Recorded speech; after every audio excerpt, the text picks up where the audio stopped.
இறை சாதனை மார்க்க அன்பர்கள் அனைவருக்கும் வணக்கம். கேட்குதுங்களா? தெளிவா இருக்கு. தெளிவா இருக்கு. இன்னைக்கு நம்ம உணவு முறை குறித்த ஒரு கலந்துரையாடலை செய்யறோம். உணவு அப்படின்னு எடுத்துக்கும் போது பிரபஞ்சத்தில் உள்ள அனைத்து உயிரினங்களுக்கும் ஆதாரம் இந்த உணவு தான். மனித இனம் தோன்றும் முன்பாகவே அவனுக்கான உணவு இந்த பிரபஞ்சத்தில் படைக்கப்பட்டிருந்தது. ஆதி மனிதன் அவனது பசி உணர்வுக்காக தன்னை சுற்றி இருந்த தனக்கான உணவுகளை தேடி அலைஞ்சு தான் விரும்பிய இயற்கை படைத்த பழங்கள், காய்கறிகள், இறைச்சிகள் என தன் ருசிக்கேற்ப சுவைத்து சாப்பிட்டான். அந்த உணவுக்காக அவன் ஒவ்வொரு இடமா மாறி மாறி இடம்பெயர்ந்தான். அவன் இடம்பெயர்ந்தது அந்த உணவுக்காகத்தான். நம்ம சங்ககால இலக்கியங்கள்ல இந்த உணவுக்காக போர்கள் நடந்த வரலாறும் உண்டு.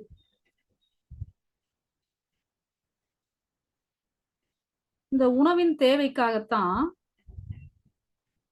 அவன் விவசாயத்தையும் கற்றுக்கொண்டான். நெருப்பை கண்டுபிடிச்சதுமே இந்த உணவு அவனுடைய உடலுக்கு ஏற்றவாறு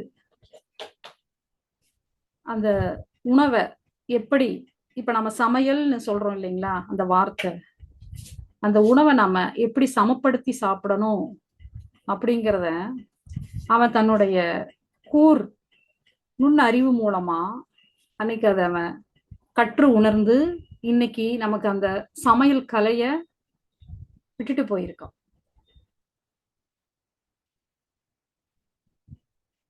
இவ்வாறு அவன் உணவு முறைகளை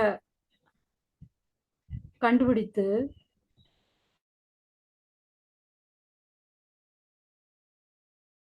தன்னை நாடி வர்றவங்களுக்கு அப்படிங்கிற உயரிய பண்பு நிலவி வந்தது. அதன் அடிப்படையில தன்னை நாடி வந்தவங்களுக்கு அவன் உணவு கொடுத்து உபசரிச்சு அவர்களை வயிறார மனதார நிறைவித்து பரிசு பொருட்களையும் கொடுத்து மன்னர்கள் அனுப்பி இருக்காங்க அன்றைய காலகட்டங்கள்ல. இப்படி நம்ம முன்னோர் உணவை அந்த உடலின் தன்மைக்கேற்ப அந்த உணவு உண்ணும் முறைய அமைத்து அதை கண்டுபிடிச்ச உணவியல் விஞ்ஞானிகளாக இருந்திருக்காங்க. வெப்பம், குளிர் அப்படிங்கிற ஒரு சீதோஷ்ண நிலைக்கு தகுந்த உணவுகளையும் தேர்ந்தெடுத்து சாப்பிட்ட வீட்டு மருத்துவர்களாகவும் இருந்திருக்காங்க. காலையில கூழ் போன்ற எளிய உணவு, சிறுதானிய உணவு போன்றவை நம்ம பாரம்பரிய உணவுகளா இருந்திருக்கு.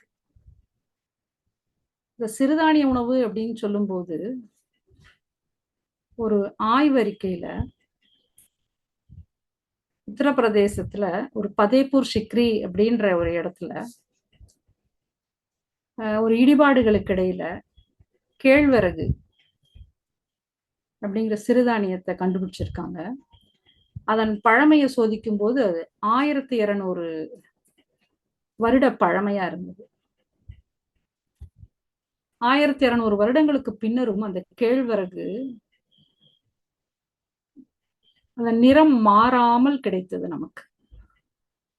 அதை பயிரிடும் போது அதன் முளைப்பு திறன் நன்றாக இருந்தது.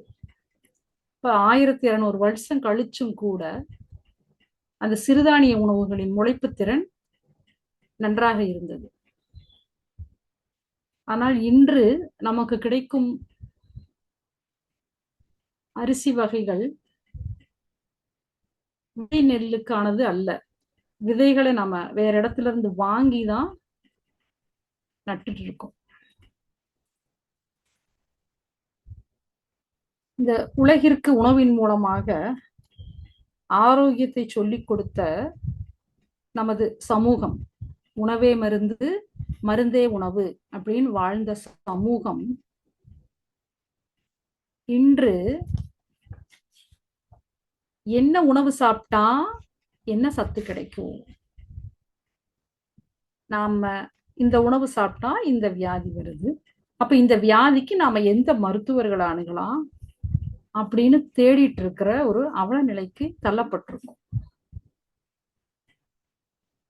இந்த உலகில தோன்ற, அதாவது நோய்களுக்கான காரணிகள் இரண்டு. மனித உடலுக்கு, இந்த உடலில் தோன்றும் நோய்களுக்கான காரணிகள் இரண்டு. முதலாவதாக உடல் பற்றிய அறியாமை,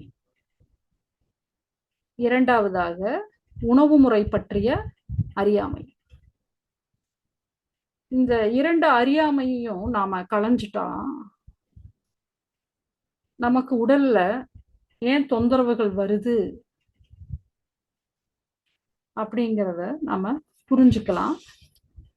எந்த விதமான மருத்துவம் இல்லாம இந்த உடலை நாமே குணப்படுத்திக்கணும்.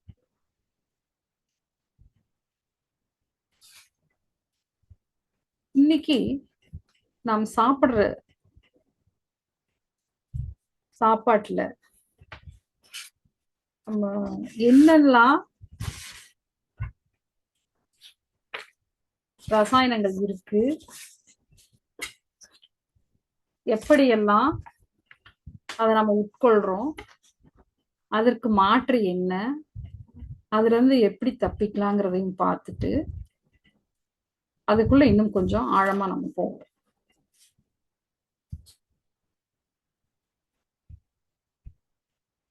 உப்பு எடுத்துக்கோங்களேன். ரசாயனம் கலக்கப்பட்ட உப்பு நாம பயன்படுத்துறோம். இந்த உப்பு ரசாயனம் கலக்கப்பட்டது நம் உடலுக்கு தீங்கானது. இப்ப இதற்கு மாற்று நாம என்ன பண்ணணும்னா, இந்த உப்பை நீங்க வாங்கினதும் காத்தோட்டமா வச்சு லேசா வறுத்துட்டு கூட எடுத்துட்டு நீங்க பயன்படுத்தலாம். இப்போ இந்த உப்பில் உள்ள ரசாயனங்கள் குறையும். அடுத்ததா மஞ்சள் அப்படின்னு எடுத்துட்டீங்கன்னா, நம்ம சமையலுக்கு மஞ்சள் தூள் பயன்படுத்தணும். அது மஞ்சள் கிழங்கிலிருந்து அரைக்கப்பட்டது. ஆனா நம்ம இன்னைக்கு மஞ்சள் தூள் பயன்படுத்தல, மஞ்சள் பொடி தான் பயன்படுத்துறோம். மஞ்சள் பொடி அப்படிங்கிறது நிறமி. அடுத்ததா இதெல்லாம் நான் ரெகுலரா பயன்படுத்துற உணவுகளை தான் சொல்லிட்டு இருக்கேன். பால் அப்படின்னு எடுத்துட்டீங்கன்னா, பால்ல இருக்கிற லாக்டோஸ் சர்க்கரை, இந்த லாக்டோஸ் சர்க்கரையில குளுக்கோஸ் கேலக்டோஸ் அப்படின்னு இரண்டு பிரிவு இருக்கு. அதுல இந்த குளுக்கோஸ் எளிதில் ஜீரணம் ஆயிடும், இந்த கேலக்டோஸ் எளிதில் ஜீரணம் ஆகாது. இந்த கேலக்டோஸ் அப்படிங்கிற ஜீரணிக்கிற தன்மை குழந்தைகளுக்கு 3 வயது வரை மட்டும்தான் இருக்கு. இந்த சிறுகுடல் பகுதியில் இதை ஜீரணிக்கக்கூடிய சுரப்பி குழந்தைகளுக்கு 3 வயது வரை மட்டும்தான் சுரக்கும். அதற்கு மேல் இந்த சுரப்பி சுரக்காது. ஆக இந்த 3 வயதிற்கு மேல் நாம் பால் சாப்பிட்டால் வயிற்றுப்பகுதியில் மந்தத்தன்மை ஏற்படுத்தும், அஜீரண கோளாறுகள் ஏற்படும். அடுத்ததான் காபி மற்றும் டீ. இரண்டுமே 1600க்கு பிறகு, அதாவது 300 வருடங்களுக்கு முன்பாக ஆங்கிலேயர் வருகைக்கு பின்னர் இந்தியாவிற்குள் வந்தது. காபி எத்தியோப்பியாவிலிருந்தும் டீ சைனாவிலிருந்தும் இந்தியாவிற்குள் வந்தது. எத்தியோப்பிய மன்னர் காப்பியை அந்த மக்கள் பயன்படுத்தி ஆரம்பித்த சில காலங்களிலேயே அது அந்த மக்களுக்குள் ஒரு போதைத்தன்மை ஏற்படுத்துவதை கண்டறிந்து அந்த கண்டுபிடித்த நாட்டிலேயே அந்த காப்பியை தடை செய்து விட்டார்கள். அது நம் 1600க்கு பிறகுதான் இந்தியாவிற்குள் நுழைந்தது. அது தவிர இப்ப நாம் பயன்படுத்துகிறது காபி, டீ எல்லாம் ரசாயன கலப்பானது. இதெல்லாம் அன்றாட பயன்பாட்டில் உள்ள பொருட்கள்மா. அடுத்ததா குளிர்பானம். குளிர்பானம் நாம் எதற்காக சாப்பிடணும்? குளிர்ச்சிக்காக அல்லவா?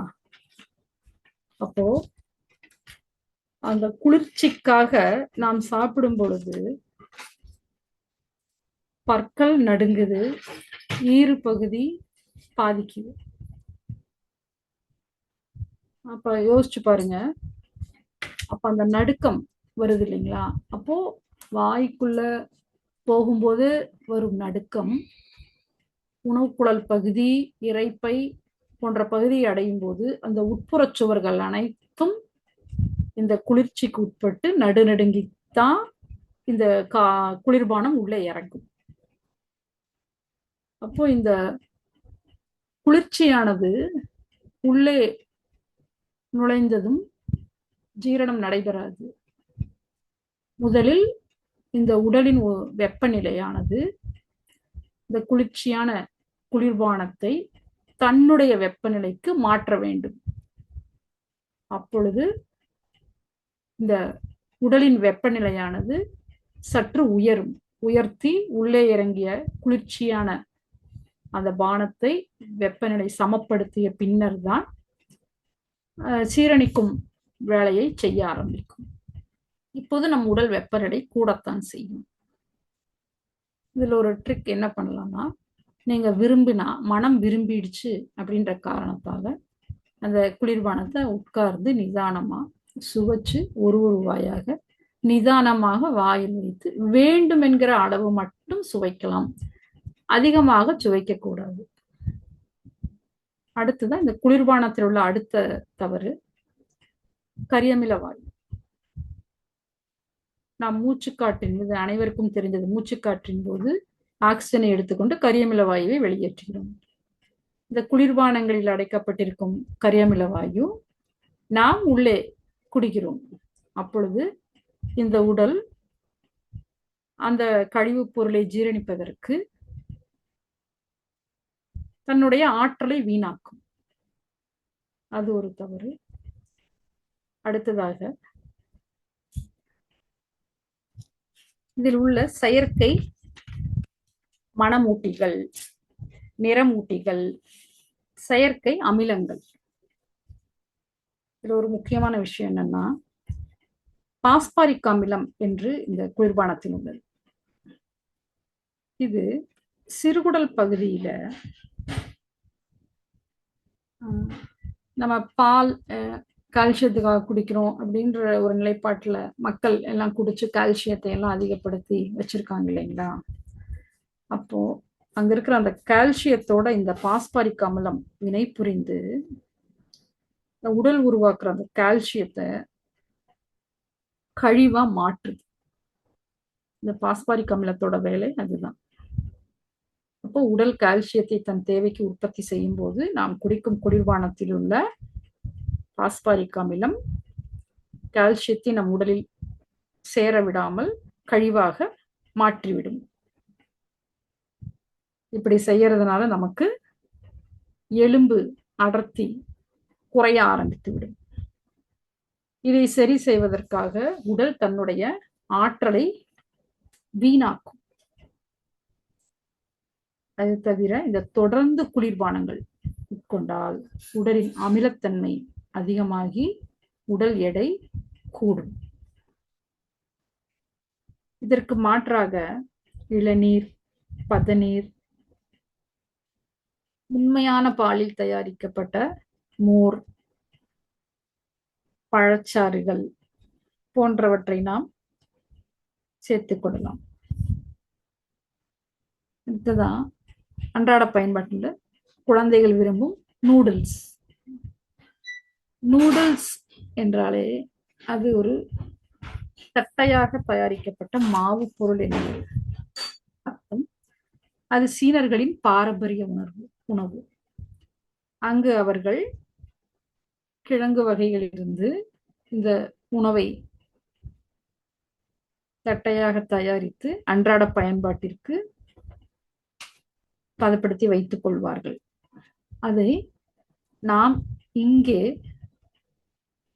சாப்பிடும் நூடுல்ஸ் கிடையாது. இங்கு செயற்கை ரசாயனம், நிறமூட்டிகள் இதெல்லாம் கலந்து அந்த குழந்தைகளுக்கு நாம ஒரு வித மெழுகுத்தடப்பட்ட நூடுல்ஸ் தான் நாம கொடுத்துட்டு இருக்கோம். அதுக்கு பதிலா நம்ம வீட்டில் செய்யற அரிசி மாவில் செய்த இடியாப்பம், ராகி மாவில் செய்த இடியாப்பம் போன்றவற்றை நம்ம வீட்டில் பழக்கப்படுத்தணும். பாப்கார்ன், அது குழந்தைகள் விரும்பும் ரெகுலர் உணவு இல்லைங்களா? அந்த உணவுல டை அசிட்டேல் அப்படிங்கிற ஒரு ரசாயனம் இருக்கு. பாப்கார்ன் அந்த எண்ணெய் ஊற்றி அதை சூடு பண்ணி இந்த சோளத்தை பொரிக்கும் போது அந்த டை அசிட்டேல் அந்த சூட்டுனால ஒரு வெப்ப வாயுவை வெளிப்படுத்தும். அந்த வெப்ப வாயுனால நுரையீரல் பாதிக்கப்பட்டதா ஒரு தொழிற்சாலையில கண்டுபிடிச்சிருக்காங்க. இந்த பாப்கார்னை நம்ம ரெகுலர் பயன்பாட்டுல வச்சுக்க கூடாது. அதுக்கு பதிலாக வீட்டில் சிறுதானியங்களை கொண்டு நம்ம பாப்கார்ன் செய்யலாம்.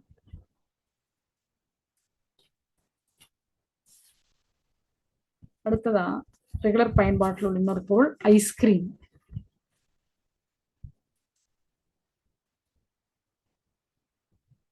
ஐஸ்கிரீம் அப்படிங்கும் போதே அதையும் நம்ம குளிர்ச்சிக்காகவும் சாப்பிட்றோம். ஒரு ஆவலாக விரும்பி அதை நம்ம வாங்கி சாப்பிட்ற பொருள் இல்லைங்களா? இதுல உள்ள செயற்கை நிறமூட்டிகள், செயற்கை மணமூட்டிகள்,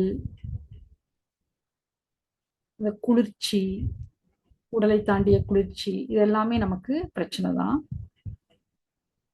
இந்த ஐஸ்கிரீம்ல உள்ள ரசாயனங்கள் நம்ம உடலை, நம்ம கல்லீரலை பதம் பார்க்குது. இதுக்கு பதிலா நாம சீசனா அந்த சீசன்ல என்னென்ன பழங்கள் கிடைக்குதோ அதை வாங்கி வீட்டில் ஃப்ரிட்ஜ்லேயே தேங்காய் பால் கலந்து, கரும்பு சர்க்கரை கலந்து நம்ம வீட்டிலே ஐஸ்கிரீம் செய்யலாம். இது போல நிறமூட்டிகள், ரசாயனங்கள் குறைவாக உள்ள ஐஸ்கிரீமை சாப்பிடலாம். அப்படி கலர் உள்ளதுதான் சாப்பிடணும்னா ஏதாவது ஒரு நாளைக்கு அதிசயமாக அளவாக சுவைக்க பழக்க வேண்டும். அடுத்ததா ஜிகர் தண்டா அப்படிங்கிறது, ஜிகர் தண்டானாலே கல்லீரல் குளிர்ச்சி என்று பொருள்.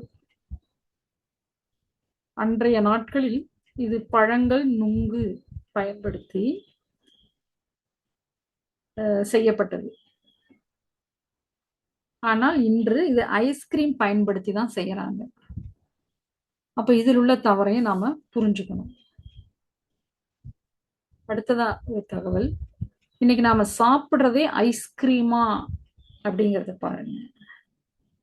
அதுல எழுதி இருக்கும் ஐஸ்கிரீம் இல்லைன்னா ஃப்ரோசன் டெசர்ட். ஐஸ்கிரீம் வேற, ஃப்ரோசன் டெசர்ட் வேற. ஐஸ்கிரீமில் கூட சில இயற்கையான பொருட்களோ நிறமிகளோ இருக்க வாய்ப்புண்டு. ஃப்ரோசன் டெசர்ட்டில் அனைத்துமே ரசாயனங்கள் தான். ஆக ஃப்ரோசன் டெசர்ட் என்பது முற்றிலுமாக ரசாயன கலப்புள்ள உணவு. ஆக நாம் எதை சாப்பிடுகிறோம் என்கிற ஒரு முன்னெச்சரிக்கை நமக்கு தேவை. அடுத்ததா இந்த வெள்ளை சர்க்கரை, இது எல்லாம் இப்ப நம்ம மேல பார்த்த அத்தனைக்கும் பேஸான வெள்ளை சர்க்கரை, இதை பற்றி அனைவரும் தெரிந்ததுதான். வெள்ளை சர்க்கரையில் உள்ள முக்கிய விஷயம் என்னன்னா, இதுல குளுக்கோஸ், ஃப்ரக்டோஸ்ன்ற 2 பொருள் இருக்கு. இது இந்த குளுக்கோஸ்ங்கிறது நம்ம உடலால எளிதில் ஜீரணிக்கக்கூடியது. இதில் உள்ள ஃப்ரக்டோஸ் கல்லீரலால் ஜீரணிக்க முடியாது. ஜீரணிக்கும், சிரமப்பட்டு சீரணிக்கும் இந்த ஃப்ரக்டோஸ். அதனால அதன் பயன்பாட்டையும் நம்ம குறைச்சுக்கிறது நல்லது. அடுத்ததான் மிளகாய் நம்ம பயன்படுத்துறோம் இல்லைங்களா, அது நம்ம நாட்டு பொருள் இல்லை, அது சிலி நாட்டுல இருந்து வந்தது. நம்முடைய பாரம்பரிய உணவு முறைகள்ல மிளகுதான் பயன்படுத்தினாங்க, மிளகாய் கிடையாது. அதுவும் இப்போ இன்றைய காலகட்டத்தில் மிளகாய தனியா நீங்க அரைத்தும் பயன்படுத்தக்கூடாது. மிளகாயோடு அதனால்தான் நம்முடைய முன்னோர் அந்த மிளகாயோடு மஞ்சள் தூளை, மஞ்சள் கிழங்கை சேர்த்து அரைச்சு பயன்படுத்துவாங்க. அந்த மஞ்சள் கிழங்கை சேர்த்து அரைக்கும் போது அந்த மிளகாயின் நச்சுக்கள் அழிக்கப்படுவதா அவங்க உணர்ந்திருக்காங்க. ஆக மிளகாயை தனியா அரைச்சு நீங்க பவுடர் பண்ணி யூஸ் பண்றது அந்த நச்சுக்களை எடுக்காது.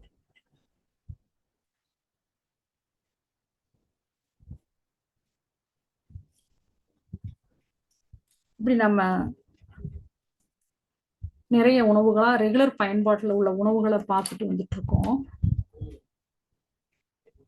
சரி, சிறுதானியங்கள் நல்லது, அதை நம்ம எப்படி பயன்படுத்துறோம் அப்படின்னு பார்த்தீங்கன்னா, அதில் உள்ள தவறுகள்.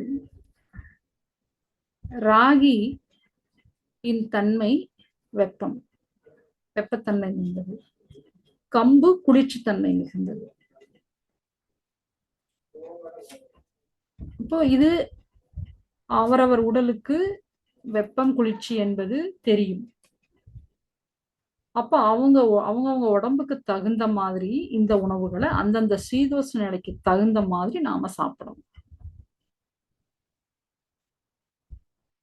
இது ரெண்டையும் கலக்கி நம்ம சாப்பிடக்கூடாது. இன்னைக்கு என்னன்னா எல்லா சிறுதானியங்களையும் சேர்த்து ஒன்னா அரைச்சு அந்த வெப்பம் குளிர்ச்சி தன்மை எல்லாம் மாறி நாம சாப்பிட்டு இருக்கோம்.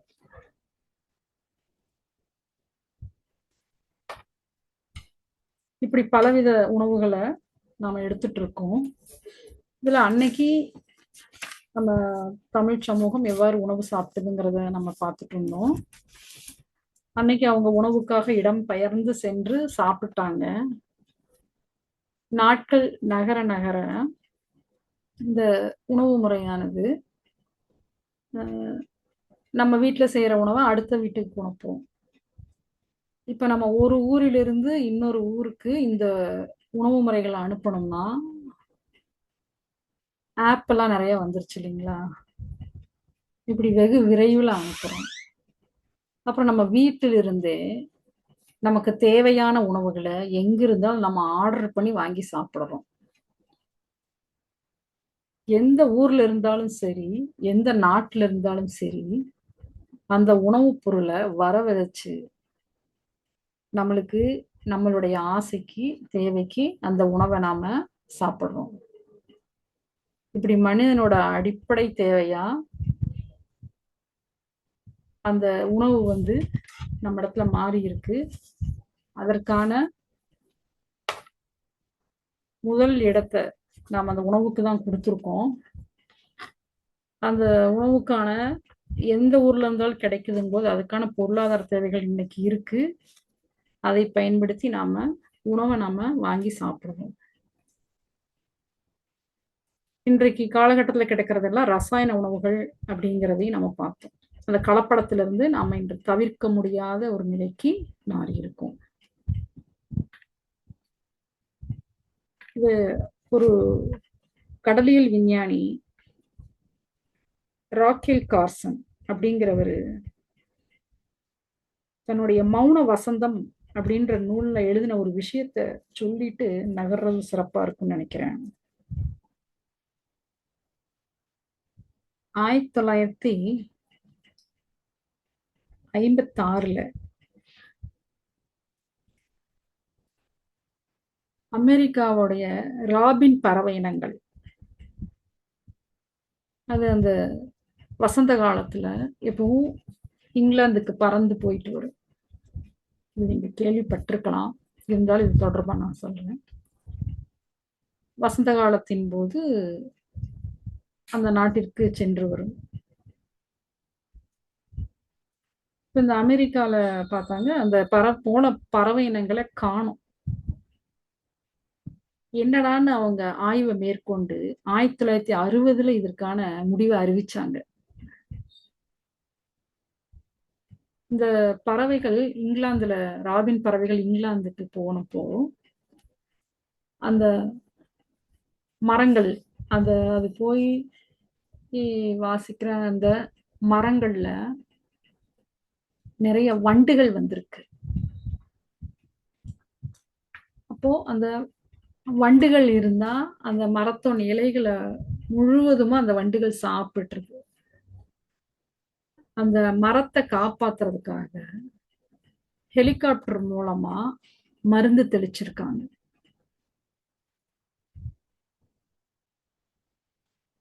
அப்போ இந்த மரத்தோட வண்டுகள்லாம் அந்த இலைய சாப்பிட்டு அந்த வண்டு செத்து கீழே விழுந்துருச்சு. இதுல இன்னும் மிச்ச மீதி இலைகள்ல எல்லா இலைகள்லயும் அந்த மருந்து படிஞ்சிருக்கும் இல்லைங்களா? இந்த வண்டு அழிச்சிட்டாங்க. அடுத்து இந்த மிச்ச மீதி ரசாயனங்கள் படித்த இலைகள் கீழே உதிருது.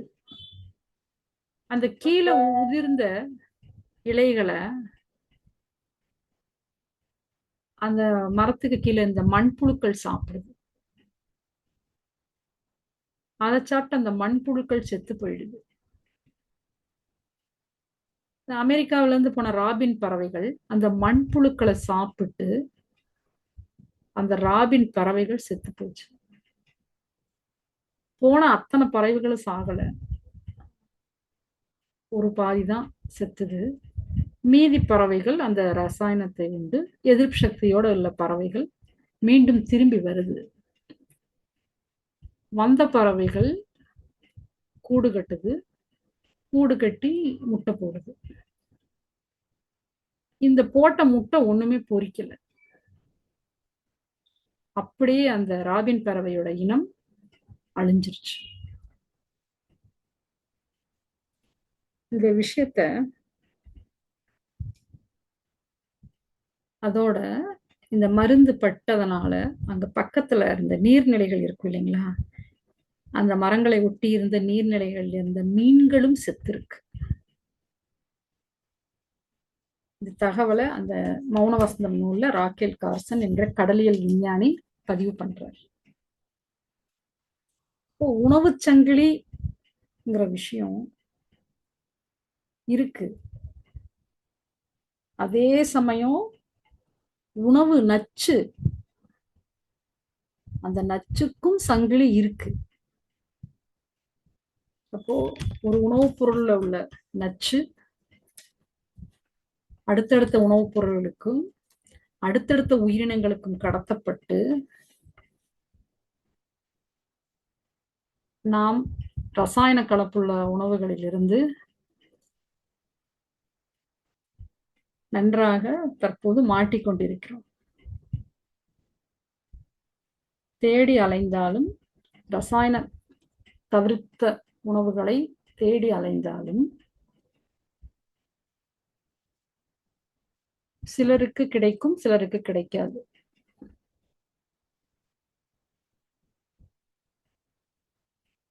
எல்லோரும் இந்த ரசாயன கலப்பில்லாத உணவுகளை இருந்து தவிர்க்க முடியாத சூழலில் இன்று நாம் இருக்கிறோம். இப்ப இதுக்கு என்ன உபாயம் அப்படின்னு பார்த்தா 2 விஷயம்தான். நம்ம ஆரம்பத்துல என்ன பார்த்தோம்? நம்முடைய நோய்க்கு காரணம் உடல் பற்றிய அறியாமை, உணவு முறை பற்றிய அறியாமைன்னு சொன்னோம். உணவு முறை பற்றி இப்ப நமக்கு கிடைக்கிற உணவு முறை பற்றி ஓரளவுக்கு தெரிஞ்சிட்டு இருக்கிறோம். அந்த ரசாயன கலப்பு பத்தியும் நாம தெரிஞ்சிட்டு இருக்கிறோம். இதுல அந்த முதல் விஷயம் உடல் பற்றிய அறியாமை. உடல் பற்றிய அறியாமை நீங்கினால் மட்டும்தான் இந்த பிரச்சனைகளிலிருந்து நாம் முழுமையாக விடுபட முடியும். இந்த உடல் பற்றிய அறியாமை என்ன அப்படின்னா, ஒவ்வொரு மனிதனுக்கும் அடிப்படை வாழ்வியல் 2 தான். இந்த 2 சரியா கடைபிடிச்சிட்டோம்னா நாம் பார்த்த இத்தனை பிரச்சனைகளின்படியும் சரியான உணவு முறையை கையாள்கிறோம் அப்படிங்கிற ஒரு திண்ணிய மனத்தோட நாம இந்த சமூகத்தில் வலம் வரலாம். அது என்ன அப்படின்னா ரொம்ப சிம்பிளான விஷயம். உங்க எல்லாருக்கும் ஆல்ரெடி தெரிஞ்சிருக்கும். பசியும் தூக்கமும் தான். இந்த பசி தூக்கம் இந்த 2 சரியா கடைபிடிச்சிட்டோம்னா நம்ம இவ்வளவு நேரம் பார்த்த உணவு முறை இதிலிருந்து எல்லாமே நம்மளை தற்காத்து நோய்களிலிருந்து வெளியே வந்துடணும். பசி அப்படிங்கும் போது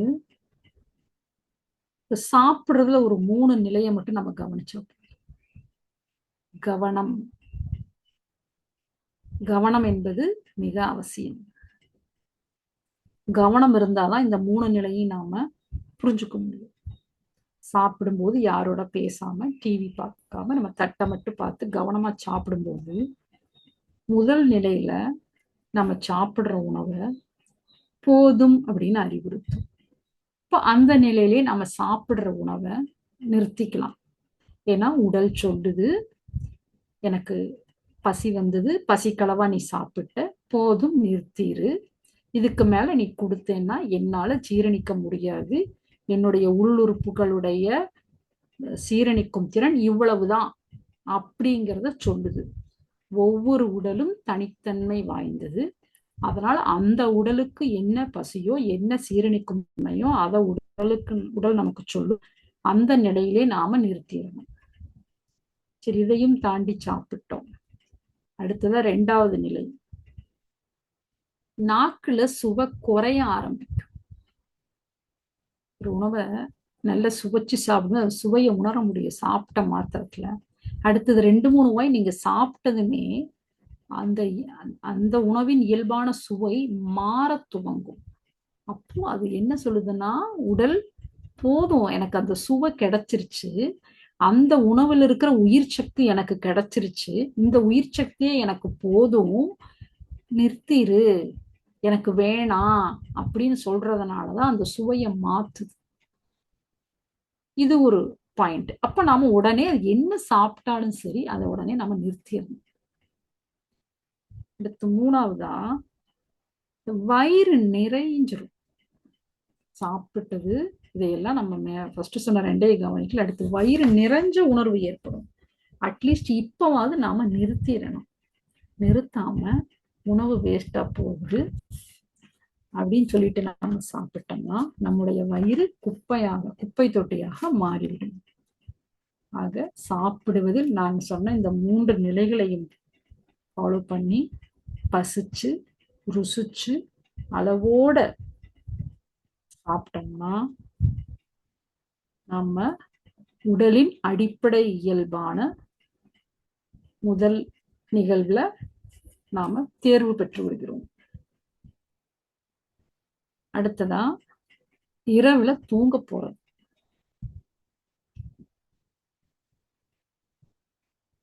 இரவுல தூங்க போறது அப்படிங்க போது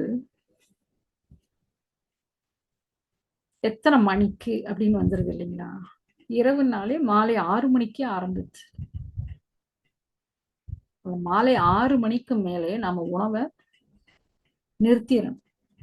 பகல்ல சாப்பிட்ட உணவு அது ஜீரணிக்க இரவு தூங்க வேண்டும். இப்போ பகல்ல நாம சாப்பிடணும். அந்த இரவு 6 மீறினால் 7 மணிக்குள்ளாக நம்ம உணவை முடிச்சிருக்கணும். முடிச்சுட்டு 9 அல்லது 10 நம்ம தூங்க போயிடணும்.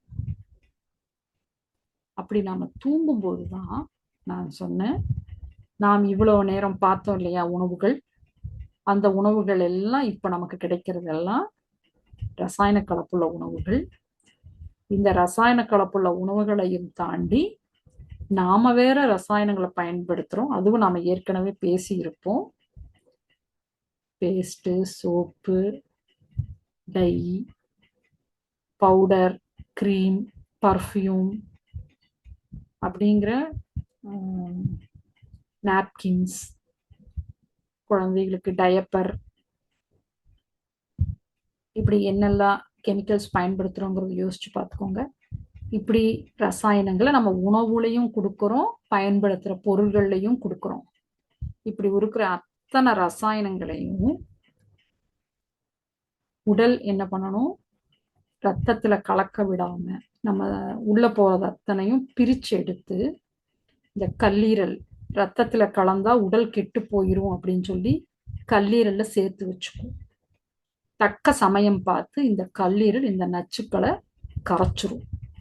அப்ப இந்த கல்லீரல் பலமா இருக்கணும் இல்லைங்களா? அப்போ இரவு நன்றாக தூங்க வேண்டும், ஆழ்ந்து உறங்க வேண்டும். ஆழ்ந்து உறங்கினோம்னா இந்த கல்லீரல் நமக்கு தெரிந்தும் தெரியாமலும் போகிற ரசாயனங்களை கரைச்சிடும். இது அடிப்படை வாழ்வியலின் இரண்டாவது. ஆக பசி, தூக்கம், இந்த இரண்டையும் நாம சரி செய்துட்டோம்னா நம்ம உணவு முறைகள்ல உள்ள அத்தனை தவறுகளையும் நாம் களைந்து விடலாம். இன்றைய காலகட்டத்துல நாம சாப்பிடுற சாப்பாட்டை ஜீரணிக்கிற தன்மை மட்டும் உடலுக்கு பத்தாது. நம்முடைய முன்னோர் சாப்பிட்ட சாப்பாட்டை மட்டும்தான் ஜீரணம் பண்ணாங்க. ஏன்னா அவங்களுக்கு ரசாயன கலப்புள்ள உணவு அன்னைக்கு இல்லை. அந்த சமூகம் ஆரோக்கியமாக வாழ்ந்தது. 100 வயதுக்கு மேலும் வாழ்ந்து பற்கள் விழுகாமல், கூன் போடாமல், நரைமுடி இல்லாமல் 10க்கும் மேற்பட்ட குழந்தைகளை பெற்று ஆரோக்கியமாக வளர்ந்த சமூகம். ஆனால் இன்று நமக்கு ஜீரணிக்கும் தன்மை மட்டுமல்ல, அந்த உணவை ஜீரணிக்கும் தன்மை மட்டுமல்ல, அந்த உணவோடு சேர்ந்து போகும் ரசாயனங்களை சீரணிக்கும் தன்மையும் வேண்டும். ஆக இப்பொழுது அன்றைய மக்களை விட இன்று நமக்கான அந்த ஜீரணிக்கும் தன்மை 2 மடங்கு அதிகமாக வேண்டும். ரசாயனத்தை சேர்த்து நம்ம ஜீரணிச்சு அந்த நச்சை வெளியேற்றணும். அப்ப இந்த 2 உபாயங்களை நம் முன்னோர் இயல்பாகவே இந்த பசியும் தூக்கத்தையும் வைத்திருந்தாங்கள். ஆனா இன்னைக்கு நாம அதை படிச்சு பிறர் சொல்லிக்கொண்டே இருக்கிறார்கள். அந்த ரகசியங்களை புரிஞ்சு அதை நம்மளுடைய வாழ்வின் அடிப்படையா நாம மாத்திக்கணும்.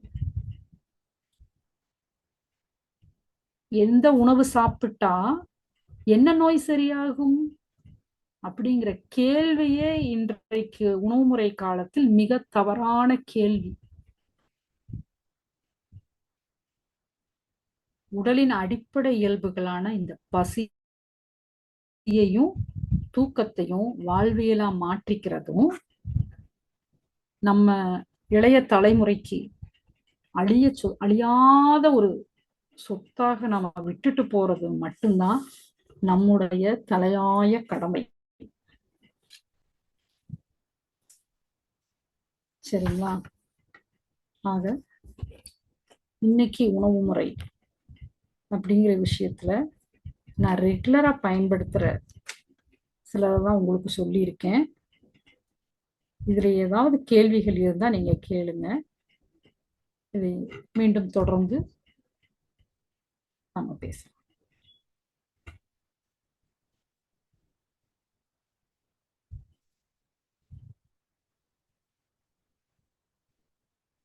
இருக்கீங்களாம்மா? வாழ்க வளமுடன்மா. ரோசரியம்மா. நன்றி அம்மா. வாழ்க வளமுடன். வாழ்க வளமுடன்மா. நன்றி அம்மா, மிகவும் சிறப்பு. அழகா உணவு முறை அப்படின்ற தலைப்புல அம்மா நமக்கு தெளிவா விளக்கம் கொடுத்தாங்க. ஏன்னா நோய் வர்றதுக்கான காரணம் என்ன அப்படின்னு அம்மா அழகா சொன்னாங்க. நம்ம உடலை பற்றி அறியாததுதான் ஒண்ணு, இன்னொன்னு உணவு முறையை பற்றி அறியாதது அப்படின்னு சொன்னாங்க. அப்போ நோய் எதனால வருது அப்படின்னா, இந்த 2 காரணங்களையும் நம்ம அறிஞ்சு வச்சிருந்தோம் அப்படின்னா அந்த நோயில இருந்து நம்மளை பாதுகாக்க முடியும். நம்மளை நாமே எந்த ஒரு மருத்துவமும் இல்லாமலே வந்து நம்ம உடலை குணப்படுத்த முடியும் அப்படின்னு சொல்லி அம்மா சொன்னாங்க. நம்ம ரெகுலரா யூஸ் பண்ற எல்லா உணவுகளுமே இப்ப உள்ள காலகட்டங்கள்ல ரசாயனம் கலந்த உணவுகளா தான் நம்ம எடுத்துக்கிறோம். ஏன்னா உப்பு, மஞ்சள், பாலு இந்த மாதிரி நம்ம எப்பயுமே காஃபி, டீ இந்த மாதிரி கூல் ட்ரிங்க்ஸ் இந்த மாதிரி எல்லாம் அம்மா நிறைய விஷயங்கள் சொன்னாங்க. இது எல்லாமே ரெகுலரா நம்ம எடுத்துக்கிற உணவுகள் தான். ஆனா இத வந்து நம்ம எடுத்துக்கிறது மூலமா எவ்வளவு ரசாயனங்கள் இதுல இருக்கு நம்ம உடலுக்குள்ள போகுது அப்படின்னு சொன்னாங்க. ஆனா அதுக்கு பதிலா அது எது மூலமா நம்மளால குணப்படுத்த முடியும் அப்படின்னா, இந்த ரசாயனம் கலந்த உணவுகளை நம்ம எடுத்துக்கிட்டாலும் அந்த ரசாயனங்களை கல்லீரல்ல போய் ஸ்டோர் பண்ணுது. நல்ல பொருட்களை மட்டும் எடுத்துட்டு அந்த கழிவுகள் ரசாயனங்கள் வந்து கல்லீரல்ல ஸ்டோர் பண்றது மூலமா அந்த இரவுல கொடுக்கக்கூடிய அந்த ஒழுங்கான தூக்கம் இருந்தாலே அந்த கல்லீரல் வந்து அதை பயன்படுத்தி கரைச்சிடும் அப்படின்னு அம்மா ஒண்ணு சொன்னாங்க. இதுவே வந்து கேக்குறதுக்கே ஆச்சரியமா தான் இருந்துச்சு. ஏன்னா அப்போ நம்ம வந்து அந்த கரெக்டான நேரத்துல சாப்பிடணும். முடிஞ்ச வரைக்கும் 6 to 7 மணிக்குள்ள சாப்பிட்டாதான் 9 to 10 மணிக்குள்ள கண்டிப்பா தூங்கி இருக்கணும். அப்பதான் அந்த கல்லீரலோட வேலை பண்ணும் போது அந்த கழிவுகள் ரசாயனங்கள் எல்லாமே வந்து நம்ம உடலை வந்து சரிப்படுத்த முடியும் அப்படின்னு சொன்னாங்க. அதே மாதிரி அம்மா ஒரு பறவை இனம் அழிய காரணம் என்ன அப்படின்றத ராபின் பறவை இனம் வந்து எப்படி அழிஞ்சிச்சு அப்படின்றத பத்தியும் அந்த ராக்கில் கார்சன் வந்து சொன்ன அந்த புக்ல உள்ள கதைகள், அந்த பறவை இனம் அந்த ரசாயனத்தால் தான் அழிஞ்சிச்சுன்றத பத்தியும் மிக அழகா வந்து அம்மா விளக்கம் கொடுத்தாங்க. அம்மாவை வந்து துணை நிலையில இருந்து வாழ்த்திடலாம்.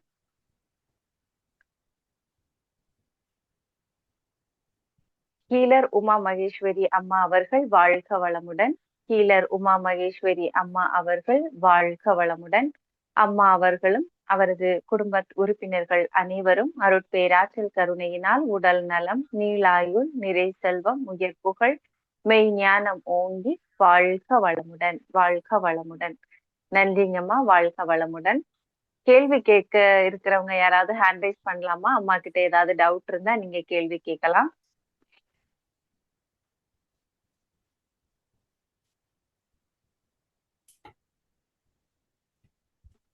அம்மா வாழ்க வளமுடன். ஒரு சின்ன கேள்விமா எனக்கு இருக்கு. ஏன்னா சொல்லுங்க. இப்ப நீங்க சொன்னீங்க நம்ம வந்து இப்ப எல்லாமே மேக்சிமம் வந்து நமக்கு கழிவு அதாவது ரசாயனம் கலந்த உணவுகள் தான் கிடைக்குது. இங்க பொதுவாவே அப்படிதான் எல்லாமே கிடைக்குது.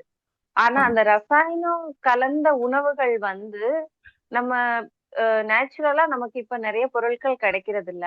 அப்போ உண்மையாவே அந்த எல்லா பொருட்கள்லயுமே நம்ம உடல்ல போகும்போது அப்போ உடல் வந்து நாளுக்கு நாள் பாதிப்பு அடைஞ்சிட்டு தானமா இருக்கும். அது மூலமா நம்ம உடல் வந்து எந்த மாதிரி அதுல இருந்து மீட்டு கொண்டு வர முடியும்? ரசாயனம் இல்லாம உணவுகள் வந்து கிடைக்கிறது இப்ப உள்ள காலகட்டங்கள்ல கம்மியா இருக்கிறதுனால. அதாங்கம்மா, அது நம்ம அந்த மாதிரி ஒரு சூழலுக்கு இப்போ தள்ளப்பட்டிருக்கோம். அதுவும் குறிப்பா அந்த 1960களுக்கு பிறகு வெண்மை புரட்சி, அந்த பசுமை புரட்சி வந்தது இல்லைங்களா?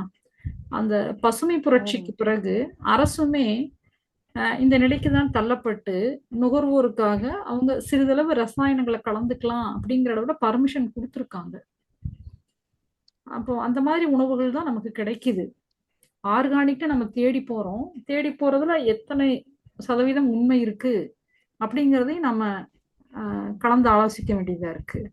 இப்ப இந்த மாதிரி ஒரு காலகட்டத்துல நம்ம ஆல்ரெடி பேசியிருப்போம் நினைக்கிறேன். இந்த 4 தங்க விதிகள் பயன்படுத்தணும். நன்கு பசியை உணர்ந்து சாப்பிடணும். இரவு நேரமா தூங்கணும். இதை வந்து மனம் ஒன்றி செய்யணும். மன விருப்பத்தோட இந்த விஷயங்களை நாம செய்யணும். 100% இல்லைனாலும் ஒரு 95% இந்த ரசாயனங்களிலிருந்து நாம விடுபடலாம். இந்த கல்லீரை நாம காப்பாத்திக்கலாம். இந்த கல்லீரலுக்கு அந்த தன்மை உண்டு.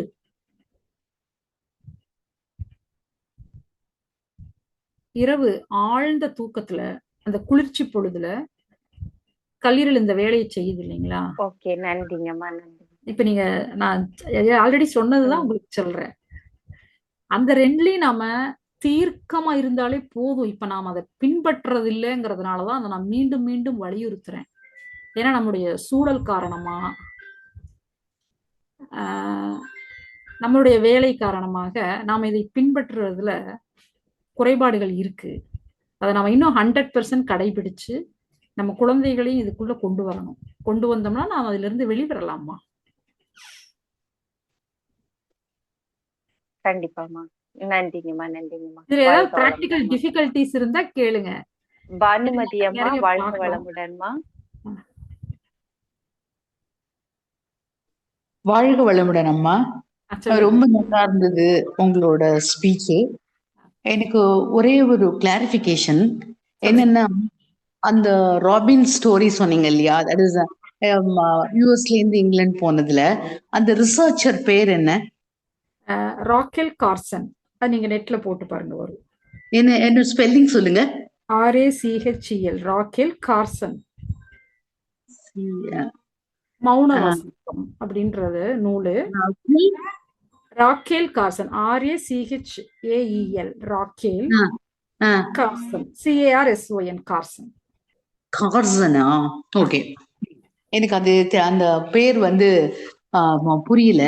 அந்த இது ரொம்ப நல்லா இருந்ததுமா. அது வந்து அவரு ஒரு கடலியல் விஞ்ஞானிமா.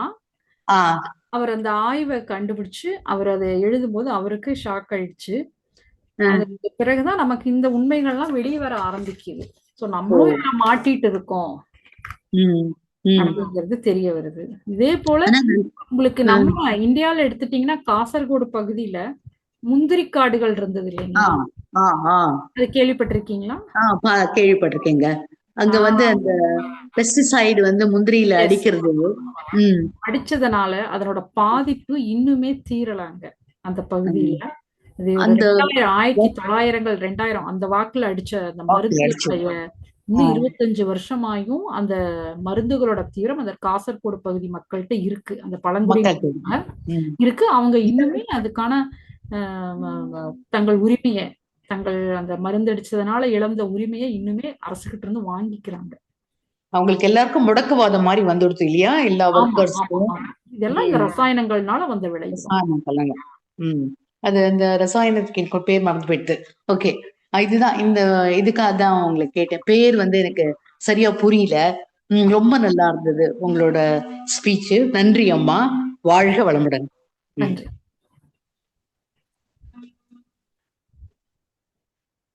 நன்றி அம்மா. வாழ்க வளமுடன். ஆண்டாள் திருவடி அம்மா, வாழ்க வளமுடன்மா. வாழ்க வளமுடன்மா. அம்மா, அதாவது நம்ம வீட்டுல சமையல் பண்ணி சாப்பிட்டா அது நல்ல ஆரோக்கியம் தானம்மா, வெளியே சாப்பிடாம அதே போதும் தானே? ஆமாங்கம்மா, அது இன்னும் ஆரோக்கியம் தான். அதாவது நான் சொன்ன மாதிரி 100% 100% கிடைக்காது. வெளியில சாப்பிட்டா ஒரு 60%, நம்ம வீட்டுல சாப்பிட்டா 90% ஆரோக்கியம் தான். இந்த இப்ப அடிக்கடி முட்டி வலி அம்மாவோட அன்போட கலந்து சமைப்பீங்க இல்லையா? அன்போட கலந்து சமைப்பீங்க, இன்னும் கொஞ்சம் பார்த்து பார்த்து சமைப்பீங்க, ஒரு நல்ல எண்ணெயை பயன்படுத்துவீங்க. அந்த எண்ணெய் வகை அப்படின்னு நம்ம பேசும்போது எண்ணெயில வந்து நம்முடைய பழங்கால சமூகத்துல நல்லெண்ணெய் பயன்பாடு இருந்தது. அப்போ அந்த நல்லெண்ணெய் பயன்பாடுனா அது நீங்க வீட்டுல செக்ல ஆட்டி எள்ளு வாங்கி நீங்க வீட்டுல எண்ணெய் ஆட்டி பயன்படுத்தலாம். அடுத்ததான் தேங்காய் எண்ணெய் பயன்படுத்தலாம். அப்போ அந்த தேங்காய் எண்ணெய் அப்படிங்கும்போது இந்த விஷயம் தாய்ப்பால்ல இருக்கிற அந்த மோனோலாரின் அப்படின்ற ஒரு பொருள் தேங்காய் எண்ணெயில் மட்டும்தான் இந்த உலகத்துல கிடைக்குது. சரிங்களா? அப்போ அந்த தேங்காய் எண்ணெயை நம்ம பயன்படுத்தலாம். சரி சரி. அப்ப இது போல நீங்க பார்த்து சமைப்பீங்க இல்லையா? அப்படித்தான் குடும்ப உறுப்பினர்களுக்கு நம்ம பார்த்து பார்த்து சமைச்சு கொடுப்போம். அப்ப இன்னும் கொஞ்சம் ஆரோக்கியம் கிடைக்கும் தான். அந்த வெளியில போய் சாப்பிடுறது, விருந்துக்கு போய் சாப்பிடுறதெல்லாம் நம்ம வந்து 2 மாதத்துக்கு ஒரு முறை, 3 மாதத்துக்கு ஒரு முறை அப்படிங்கிற மாதிரி நம்ம ஸ்கெட்யூல் போட்டுறணும் வீட்டுல உள்ளவங்களுக்கு. வீட்டிலேயே சமைச்சு சாப்பிடுற பழக்கத்தை அவங்களுக்கு ஏற்படுத்திட்டு வெளியே போய் சாப்பிடுறதுல ஏதாவது ஒரு நாளைக்கு சாப்பிடுற மாதிரியான ஒரு தோற்றத்தை அவங்களுக்கு உண்டாக்கி தரணும் நம்ம வீட்டுல உள்ளவங்களுக்கு. அப்படியாம்மா. இப்ப இந்த சிறுதானியங்கள் சொல்றாங்களம்மா, அது பயன்படுத்தலாமா? நான் தான் சொன்னேன், சிறுதானியங்கள்ல அதாவது மற்ற நெற்பயிர்லாம் நமக்கு பாரம்பரிய நெற்பயிர் அப்படிங்கும்போது ஒரு 6 மாத காலம் அது வளர்றதுக்கு டைம் எடுக்கும். இப்பெல்லாம் இது 3 மாசத்து பயிர் தான் சொல்றாங்க. அப்போ சிறுதானியம் அப்படிங்க அதுக்கு அந்த நெற்பயிருக்கு எல்லாமே மருந்து இருக்குதுங்கிறாங்க. ஆனா இப்ப இந்த சிறுதானியங்கள்லாம் வறட்சியிலே விளையக்கூடியது. அப்ப இதுக்கெல்லாம் மருந்து கிடையாது உங்களுக்கு. அப்ப இந்த சிறுதானியங்களை நீங்க அதிகம் பயன்பாட்டுக்கு கொண்டு வரலாம். சரி சரி. சிறுதானியங்கும் போது ராகி, ஆஹ் கம்பு, கேழ்வரகு, இந்த குதிரைவாலி, வரகு, சாமை, இந்த உணவுகளை எல்லாம் சேர்த்து பயன்படுத்தாம இதை நீங்க தோசையா செய்யலாம், கூழ் காய்ச்சலாம், புட்டு செய்யலாம். இந்த மாவை ஆட்டி வைக்கிறதுங்கிறதே ஒரு வாரத்துக்கு நம்ம தமிழ் மக்கள் ஒரு வாரத்திற்கு ஆட்டி வைக்காம இருப்பதே சிறந்தது. ஒரே நாள்ல அரைச்சு அடுத்த நாள் காலி பண்ணிடுறது சிறப்பு. இப்ப இதுல இந்த ஒரு முக்கியமான விஷயம் என்னன்னா, இப்ப நம்ம இந்த மாவு ஆட்டி வைக்கிறோம் இல்லைங்களா, அந்த ஆட்டி வைக்கும்போது அடுத்த நாள் நம்ம சாப்பிடும்போது அதுல ஒரு சுவை இருக்கும். அந்த முதல் நாள் சுவை இருக்கும் பாத்தீங்களா, அது நல்ல உயிர்ச்சத்து உள்ள உணவு. அந்த 2 நாள் 3 நாள் கழித்து நீங்க அதே மாவை சாப்பிடும்போது அந்த சுவை மாறி இருக்கும். நான் இந்த விஷயத்த சொன்னேன் இந்த சாப்பிடுறதுன்னு போது. அந்த சுவை மாறி இருக்குது அப்படின்னாலே அதுல உயிர்ச்சத்து குறைஞ்சிருச்சுன்னு அர்த்தம்.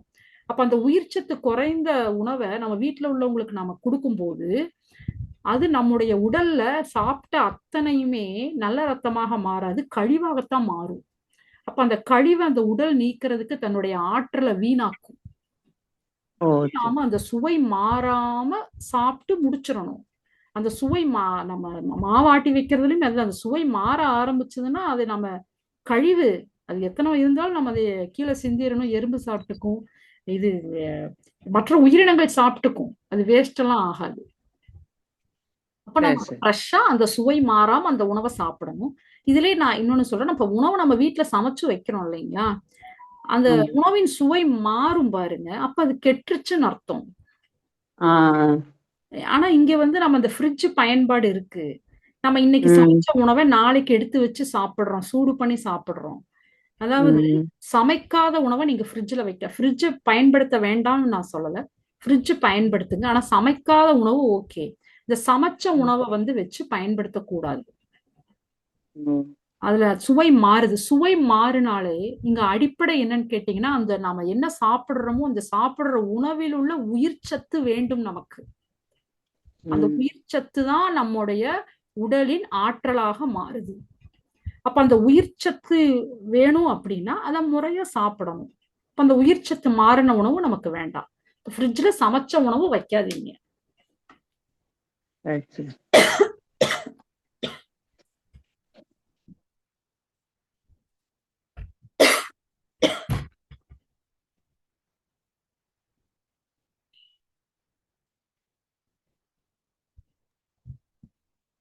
நன்றி அம்மா, வாழ்க வளமுடன். திரு ஐயா, வாழ்க வளமுடன் ஐயா. அம்மா நன்றி, வாழ்க வளமுடன். ஸ்பீச் ரொம்ப நல்லா இருந்ததுங்கம்மா. அம்மா எனக்கு 2 கேள்வி. சிறுதானியம் ஒரு நாளைக்கு 3 நேரம் பயன்படுத்தலாங்களாங்கம்மா? இந்த 3 வேளை அப்படின்னு நீங்க அந்த வார்த்தை சொல்லும் போதே சரிங்கம்மா, நம்முடைய பசி, நாம் இன்றைய காலகட்ட உழைப்புக்கு 3 வேளை உணவு தேவையாங்கிறது ஒரு பாயிண்ட் இருக்கு. சரிங்க இல்லைங்களா? அப்போ நீங்க பசிக்கு அது 1 வேளையா 2 வேளையா 3 வேளையாங்கிறது அன்றன்றைய தினத்தின் வேலையை பொறுத்து அந்த உடல் முடிவு செய்யும். அப்போ அது நீங்க எவ்வளவு நேரம் சாப்பிடுறீங்கிறதெல்லாம் ஒன்றும் பிரச்சனை கிடையாது. அது உங்களுக்கு போரடிக்காம இருக்கணும், அவ்வளவுதான்.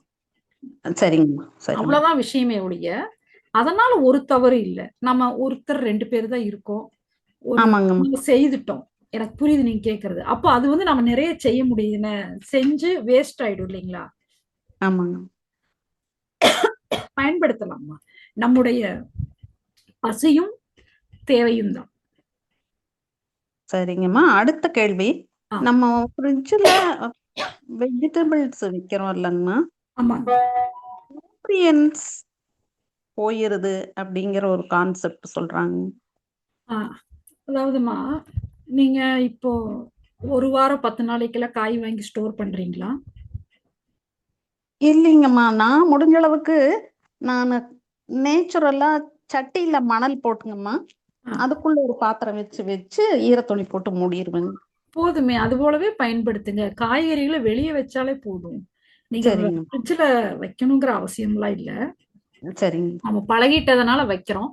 அப்படி இல்ல ஏதோ ஒரு நாளைக்கு வைக்கலாமா? அதாவது 2 பாயிண்ட் இருக்குமா. வடதுருவம், தென்துருவம் தனித்தனியா பிரிஞ்சு போய் நம்ம வேலை செய்யக்கூடாது. 2யும் சமமா நிக்கணும். சரிங்க. ஒரு சிலத ஃப்ரிட்ஜ்ல வச்சும் பயன்படுத்துங்க. வைக்காமலும் பயன்படுத்துங்க. அது உங்க தேவைய பொறுத்து நீங்க செய்யுங்க. ஏன்னா இதனால சரி. இப்படி வச்சுட்டோமே இது தவறாயிரும். இப்படி நம்ம ம். அப்படின்ற மனக்குழப்பம் வேண்டாம். சரிங்கம்மா. அதனாலலாம் சரி. ஒண்ணும் வரப்போறது இல்ல. இப்போ சரிங்க. இதுக்கு நான் என்ன சொல்றேன்னா, ஃப்ரிட்ஜ்ல எல்லாம் அந்த முட்டை வைக்கிறாங்க பார்த்திருக்கீங்களா? கோழி முட்டை. ஆமாங்க. பாத்துருக்கேங்க. ஃப்ரிட்ஜ்ல வச்சு எடுத்து பொரிப்பாங்க தெரியுங்களா? ஆமாங்கம்மா. இந்த முட்டை பொரிக்கும் இல்லைங்களா கோழி? ஆமா. அடகாக்கிறதுக்கு. ஆமாங்கம்மா. அப்ப அதனுடைய உயிர்த்தன்மை கொஞ்சம் இருக்குதாம். அதனால தானே அந்த முட்டைய வந்து ஃப்ரிட்ஜ்ல வச்சுட்டு எடுத்து பயன்படுத்துறாங்க. ஓ! சரிங்க. அதனால சரிங்க. முழுவதுமா உயிர் சத்து ஃப்ரிட்ஜ்ல வச்சா குறையாது. அதெல்லாம் ஒண்ணும் தப்பு இல்ல. சரிங்கம்மா. ரெகுலர் சரிங்கம்மா. ரொம்ப பயன்பாட்டுல வச்சுக்காதீங்க. ஏதோ ஒரு நாளைக்கு வைங்க. ஒண்ணும் தப்பு இல்ல. இன்னைக்கு வர்ற சரிங்க. எல்லா மாடர்ன் எக்யூப்மெண்ட்ஸையும் நம்ம பயன்படுத்தணுமா? சரிங்கம்மா. அது நம்ம தேவைக்கு ஏதோ ஒரு நாளைக்கு. ஆனா ரெகுலர் சரிங்க. பயன்பாட்டுல வச்சிடாதீங்க. சரிங்கம்மா. ரொம்ப நன்றிங்கம்மா. ரொம்ப நன்றி. வாழ்க வளமுடன். நன்றிங்கம்மா. வாழ்க வளமுடன். சரிதா கார்த்திகேயன் அம்மா, வாழ்க வளமுடன்.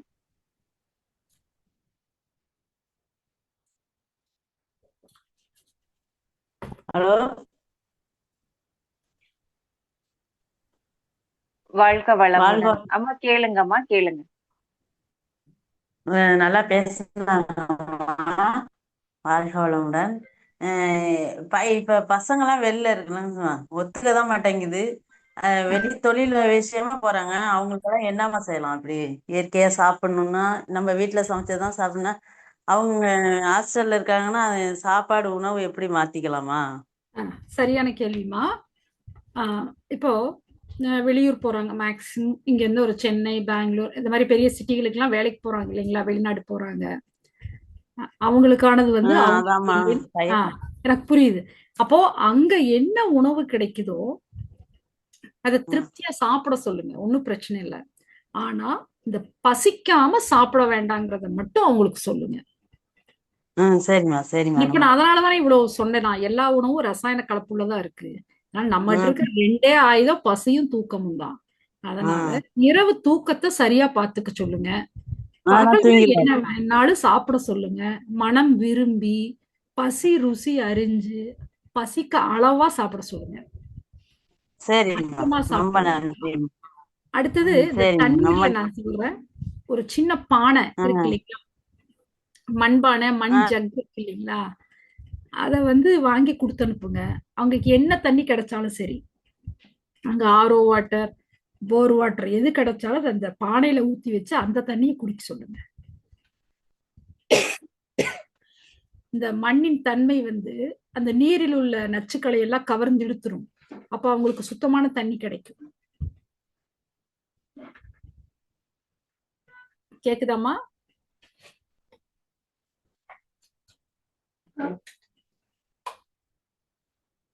கட் ஆயிடுச்சா? அம்மா மியூட் ஆயிடுச்சுங்கம்மா. மியூட்டுங்களா? மியூட் ஆமாம்மா, ஒரு மியூட் பண்ணி. ஓகே, நன்றிங்கம்மா. வாழ்க வளமுடன். கேலக்ஸி வாழ்க வளமுடன்மா. கேக்குதுங்களாம்மா? ஹலோ. அம்மா கேக்குதுங்கம்மா. சரி. நான் அந்த மண்பானை தண்ணீர் பற்றி சொன்னது கேட்டுதுங்களா? அம்மா உங்களுக்கு கேட்டிருக்கோம். அவங்க ஹேண்ட்ஸ் டவுன் பண்ணிட்டாங்கம்மா. நீங்க கேட்டீங்களாமா? அது அது உங்களுக்கு கேட்டுதா இல்ல அப்ப மியூட் ஆயிடுச்சான்னு கேட்டேன். கேட்டுதுமா, கேட்டுதுங்கம்மா, கேட்டுதுங்கம்மா. ஓகே. ஓகே, வாழ்க வளமுடன்மா. Galaxy M31. ஹலோ, வணக்கம்மா. வணக்கம். எனக்கு சொல்லுங்க. வந்து ஸ்கின் ப்ராப்ளம் இருக்குதுங்க. எந்த மாதிரி உணவு சாப்பிட்டா அந்த ஸ்கின் ப்ராப்ளம் வராதுங்க? அரிப்பு என்னம்மா? தன்மை ஸ்கின் ப்ராப்ளம் வருதுங்க. அரிக்குது. ஆ இந்த கழுத்துக்கு கீழே கழுத்தெல்லாம் சில டைம் அரிக்குது. அதாவது வெயில் அதிகமா போனா அரிக்குதுங்க. ஆ வேர்க்குதுன்னா அரிக்குதுங்க. அப்ப என்ன மாதிரி உணவு சாப்பிடணுங்க? ஆமா, ஒவ்வொரு பிரச்சனைக்கும் ஒவ்வொரு உணவுங்கிறதே அது சரியான கோணமே அல்ல. நீங்க தோல்ல பிரச்சனை வருது அப்படின்னாலே அது உடல் உள்ளுறுப்புகள் இருக்கு இல்லைங்களா? ம். உள்ளுறுப்புகள்ல தேங்கின உச்சபட்ச கழிவு தான் தோல்ல வெளியே வருது. அதனால இதை ம். நினைச்சு நீங்க பயப்பட வேண்டாம். உள்ள இருக்கிற குணப்படுத்தும் ஆற்றல் தான், உடலோட குணப்படுத்தும் ஆற்றல் தான் இந்த வேலையை செய்யுது. நாள் போக்குல பாத்தீங்கன்னா இந்த அரிப்பு குறைஞ்சிரும். அதுக்கு நான் சொன்ன பசியும் தூக்கத்தையும் நீங்க ஃபாலோ பண்ணுங்க. ரொம்ப நாளா இருக்குதுங்கம்மா. ஒரு 4, 5 அதாம்மா, வருஷமா. இது ம். அகத்தின் அழகு முகத்தில் தெரியும் இல்லையா? அப்போ உள்ள இருக்கிற பிரச்சனை வெளியே வருது. இது இருக்கிறதுனால நீங்க பயப்படாதீங்க. இதுக்கான எந்த மருத்துவம் நீங்க செய்ய வேணாம். அது வெளியே வர வர பொறுமையா இருங்க. இப்போ உங்களுக்கு வயது என்னம்மா? எனக்கு ஒரு 55ங்க. நான் டாக்டர்கிட்ட போயிட்டு கிரீம்லாம் தருவாங்க. அது தடவுனா அதாம்மா, சரியாகும். உங்களுக்கு 55 வயசாச்சு இல்லைங்களா? கடந்த 55 வருடமா நீங்க நிறைய உணவு முறைகள் சாப்பிட்டிருப்பீங்க, பசிக்காம சாப்பிட்டிருப்பீங்க, நைட்டு தூக்கம் கெட்டிருப்பீங்க. இந்த சமயங்கள்ல நீங்க சாப்பிட்ட உணவு முறைகள்ல உள்ள அந்த ரசாயனம் இருக்கு இல்லைங்களா, அதெல்லாம் உங்க உள்ளுறுப்புகள்ல தேங்கி இருக்கலாம். இப்ப உங்க உடலின் நோய் எதிர்ப்பு ஆற்றல் என்ன பண்ணுதுன்னா, அந்த ரசாயனங்களை கண்டுபிடிச்சு வெளியேத்துது. இப்ப வெளியேற்றுற சமயத்துல நம்ம பொறுமை காக்கிறது மட்டும்தான் நல்லது. இதுக்கு பயந்தோம்னா அப்போ அந்த உள்ள தேங்கிய கழிவு வெளியே வராம உள்ள தேங்கி உள்ளுறுப்புகள் வீணா போயிடும். அதனால இதுக்கு எதுவும் நீங்க ரசாயனங்கள் பயன்படுத்து, இந்த ஆயின்மெண்ட் அதெல்லாம் போட வேண்டியது இல்லை. இதை பயன்படுத்துங்க. அப்படி இல்லைன்னா ஏதாவது மாற்று மருத்துவங்கள், ஏதாவது நீங்க அக்குபஞ்சர் அது போல மாற்று மருத்துவங்கள் ஏதாவது நீங்க சிகிச்சைக்காக நீங்க அவங்கள நாடலாம். அக்குபஞ்சர் இல்லம் அப்படிங்கிற இருக்கும் பாருங்க, மருந்தில்லாத மருத்துவங்கள், அக்கு ஹோம்னு இருக்கு, போட்டு பாத்தீங்கன்னா உங்க பகுதியில இருக்கும். நீங்க அந்த மாதிரி மருத்துவங்களை பார்க்கலாம். பார்த்தா எளிமையான தீர்வு கிடைக்கும். சரிங்கம்மா, நன்றிங்கம்மா, தேங்க்ஸ். நன்றிங்கம்மா, வாழ்க வளமுடன். அடுத்ததாக கிருஷ்ணவேணி அம்மா, வாழ்க வளமுடன்மா.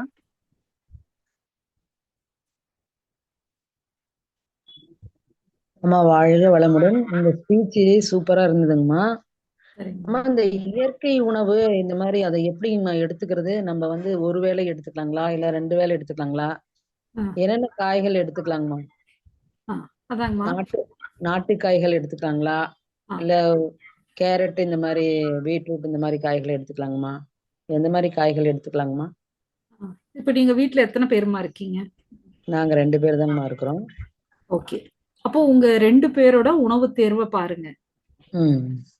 உங்களுக்கு ஒரு விருப்பம் இருக்கும், உங்க வீட்டுல அவருக்கு ஒரு விருப்பம் இருக்கும் இல்லைங்களா? பையன் தாங்கம்மா, வீட்டுக்காரர் பையன். அதுதான், யாரா இருந்தாலும் அவருக்கு ஒரு விருப்பம். அப்ப பையன் பாத்தீங்கன்னா அவங்க ஏஜுக்கு, அவங்க வெளியே போறாங்க வர்றாங்க, அவங்க ஏஜுக்கு ஒரு மனம் விரும்பின உணவு இருக்கும் இல்லைங்களா? ஆமாங்கம்மா, ஆமாங்கம்மா. இப்ப நம்மளுடைய இதெல்லாம் நாம அவங்களுக்கு திணிக்க முடியாது. முடியாதுங்கம்மா. மனம் முரண்படும் போது அந்த சமையல்ல சண்டை வந்துரும். சண்டை வந்து அது ஆரோக்கியமான உணவா இருக்காது இல்லைங்களா? அதனால ஆரோக்கியமான உணவுனா நம்ம மனம் விரும்பி, அவங்களுக்கும் மனம் விரும்பி நிறைவா சமைக்கிறதா தானே இருக்கும். அப்போ உங்களுக்கு எது பிடிக்குதோ அதன்படி போங்க. இயற்கை உணவுன்னு சொல்லிட்டு அந்த பர்டிகுலரா எதிலையும் போய் மாட்டிட வேண்டாம். உங்களுக்கு பிடிச்சத நாட்டு காய்கறிகள் கிடைக்குதுன்னா சந்தோஷம்தான். இயல்பா இயற்கையா உங்களுக்கு பக்கத்துல கிடைக்குது அப்படின்னா அதை வாங்கி பயன்படுத்துங்க. சீசன்ல உள்ள அந்தந்த சீசன்ல ஒரு பழங்கள் கிடைக்கும் பாத்தீங்களா? மாதிரி பழங்கள்ல உங்களுக்கு கொஞ்சம் ரசாயன கலப்பு கொஞ்சம் குறைவா இருக்கும். இந்த சீசன் இல்லாதப்போ வர்றத வாங்காதீங்க. இந்த சீசன்ல வர்றத கொஞ்சம் பழங்களை பயன்படுத்துங்க, காய்கறிகளை பயன்படுத்துங்க. உங்களுக்கு பிடிச்ச மாதிரி நல்ல பகல் நேரங்கள்ல சமைக்கிறதா பாத்துக்கோங்க. சமைச்சு சாப்பிடுறது, இரவு 7 மணிக்குள்ள உணவுகளை முடிச்சு நேரமா தூங்குறத பயன்படுத்தினாலே இதுதான் இந்த இயற்கை வாழ்வியல். இந்த இயற்கை வாழ்வியல் தான் இங்க முக்கியமானது, இயற்கை உணவுகளை காட்டிலும். ஏன்னா நம்ம போய் பார்க்க முடியாது இல்லையா, எந்த உணவுல என்ன ரசாயனம் இருக்கு அப்படிங்கறத. ஆமாங்க, நம்மளுக்கு கிடைக்கிறத ஆமா, கிடைக்கிறத மன நிறைவா பயன்படுத்துங்க. கிடைச்சதுன்னா அது இயற்கையில விளைஞ்சது அப்படின்னு சொன்னாங்கன்னா அதை வாங்கிக்கிடுங்க, வேண்டாம்ல. ஓகேங்க அதையும் வாங்கிக்கோங்க. அப்படி ஒருவேளை ரசாயன கலப்புனா நம்ம தேவைக்கு பயன்படுத்துற மாதிரி பார்த்துக்கோங்க. ஓகேங்க இது நல்லது அப்படின்ற ஒண்ணுல போய் மாட்டிட வேண்டாம். ஓகேங்க. நன்றி. அம்மா இந்த முளைக்கட்டிய தானியம் சாப்பிடலாம் அப்படின்னு சொல்றாங்க இல்லைங்கம்மா? எல்லாம் சாப்பிடுங்கம்மா, சாப்பிடுங்க, நல்லது. ஓகேங்க ஓகேங்க சாப்பிடுங்க, அதெல்லாம் ஒண்ணும் தவறு கிடையாது. அது மட்டுமே உணவா போதும். ஓகே. முளைக்கட்டிய தானியங்கள்னா உங்களுக்கு ரொம்ப சிம்பிளா உணவு முடிஞ்சது இல்லையா? இரவு ஒரு ஆமாங்க தானியத்தை முளைக்கட்டி வச்சு சாப்பிட்டு காலையில அதுவே டிஃபன் முடிஞ்சது. Simple tiffin. ஆமாங்க ஆமாங்கம்மா. அந்த ஒரு இட்லி, தோசை, பூரி, பொங்கல் அந்த மாதிரி போகாம இந்த மாதிரி ம் காலையில எடுத்து அதை எடுத்தோம்னா அதோட உணவு முடிஞ்சுது. ஆமாங்கம்மா. இல்ல ஒரு மதிய உணவா அதை வச்சுக்கலாம். அந்த மாதிரி சிம்பிளா எளிமையா உணவு பழக்க வழக்கங்களை நம்ம சிலதெல்லாம் மாத்தணும். இந்த மாதிரி உணவுகள்லாம் வெளியே போனோம் வந்தோம் ஏதோ ஒரு நாளைக்கு சாப்பிடலாம். ரெகுலரா வீட்டுல இதே இட்லி இதே தோசையை ரெகுலரா சாப்பிட்டா நல்லா இருக்காது இல்லைங்களா? ம். உள்ள நாமளே போர் அடிக்குதுங்கிறோம், உள்ள இருக்கிற உறுப்புகளுக்கு போர் அடிச்சிரும் இல்லைங்களா?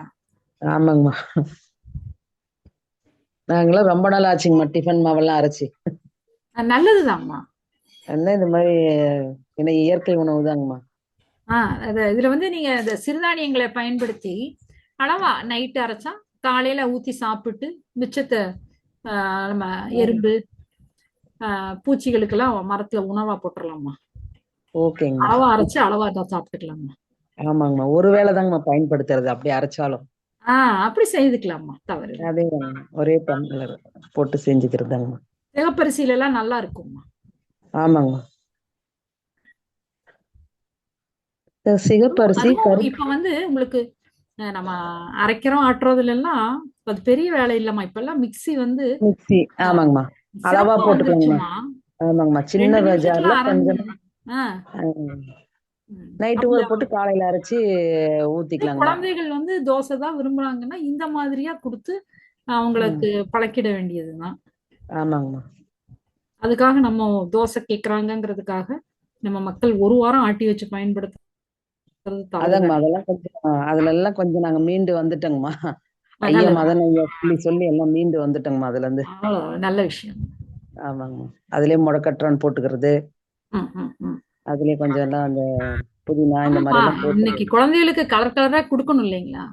ஆமாங்கம்மா பீட்ரூட்டு ஆ, எல்லாம் கலர் கலரா கொடுத்தாதாங்கம்மா சாப்பிடுறாங்க. ஆ, ஆ, ஆ. அதுதான் இயற்கை ரசாயனம். கலர் கலர் கலரா கொடுத்து இங்க சாப்பிட வைக்கிறதுல என்ன சிக்கல்னா அவங்க அதை டிவி பார்க்காம யாரோடையும் பேசாம அந்த கலரையும் தட்டத்துல கலரை மட்டும் கவனிச்சு சாப்பிடுறதுலதான் இங்க நம்மளுடைய டார்கெட்டே இருக்கு. உண்மை உண்மைங்க. அப்ப யார்கிட்டயும் அவங்க பேசக்கூடாது. அது பெரியவங்களுக்கே பெரிய ரிஸ்கா இருக்குதுங்கம்மா. இப்ப முக்கியம் வந்து நீங்க என்ன குடுக்குறீங்கிறதுல இல்லவே இல்லை, அது ரெண்டாவது. ஆமாங்க சாப்பிடும் போது அந்த தட்டை கவனிச்சு அந்த உணவை ருசிச்சு சாப்பிடுறாங்களாங்கிறது தான் இங்க டார்கெட்டே. ஆமாங்க. அந்த அதைய நீங்க அச்சீவ் பண்ணாலே போதும். நீங்க என்ன குடுக்குறீங்கிறது ரெண்டாவது தான். ஓகேங்க சரிங்களா? அவங்க எப்படி சாப்பிடுறாங்க, கவனமா சாப்பிடுறாங்களாங்க அப்படிங்கிறது தான் முதல். அதுல மட்டும் கான்சென்ட்ரேட் பண்ணுங்க. ஓகேங்க. டிவி ஆஃப் பண்ணிடுங்க. சாப்பிடும்போது யார்கிட்டயும் பேசக்கூடாது அப்படின்னு சொல்லிட்டு உட்காந்து உணவை பத்தி பேசுங்க. நீங்க என்ன உணவு தட்டுல போட்டீங்களோ அந்த உணவை பத்தி மட்டும்தான் பேசணும். அந்த உணவை சுவைச்சு ருசிச்சு சாப்பிடணும். அப்பதான் அந்த உணவுல நீங்க ஒரு அன்பா சமைச்சு கொடுக்குற உணவுல உள்ள உயிர் சத்து அப்படியே அந்த குழந்தைக்கு கிடைக்கும்.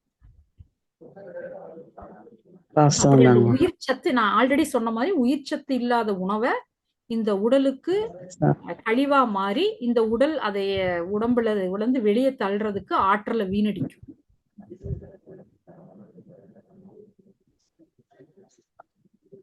உடலுக்கு ஆற்றலுக்காக தான் உணவு சாப்பிடுறோம். ஆமா அந்த ஆற்றல் போகுது. ஆமா இப்ப உள்ள கழிவு போயிருச்சுமா. அந்த கழிவையை யாருமா வெளியேற்றணும்? உடல் தான் எழுதும். அப்ப உடலுக்கு நாம் யோசிச்சு பாருங்களேன். நம்ம ஏதோ நல்லது நல்லது நல்லதுன்னு கஷ்டப்பட்டு சமைச்சு சாப்பிட்டு அங்க வேஸ்டா போறதெல்லாம் உடம்பு வெளியே தள்ளுறதுக்கும் எனர்ஜி வேணும். ஆமா புரியுதுங்களா? அப்ப அதுக்கு சாப்பிடாமலே இருந்துக்கலாமே. ஆமா ஆமா இங்க 50 ounce எனர்ஜிய வாங்கிட்டு 100 ounce எனர்ஜிய காலி பண்றோம். ஆமாங்க.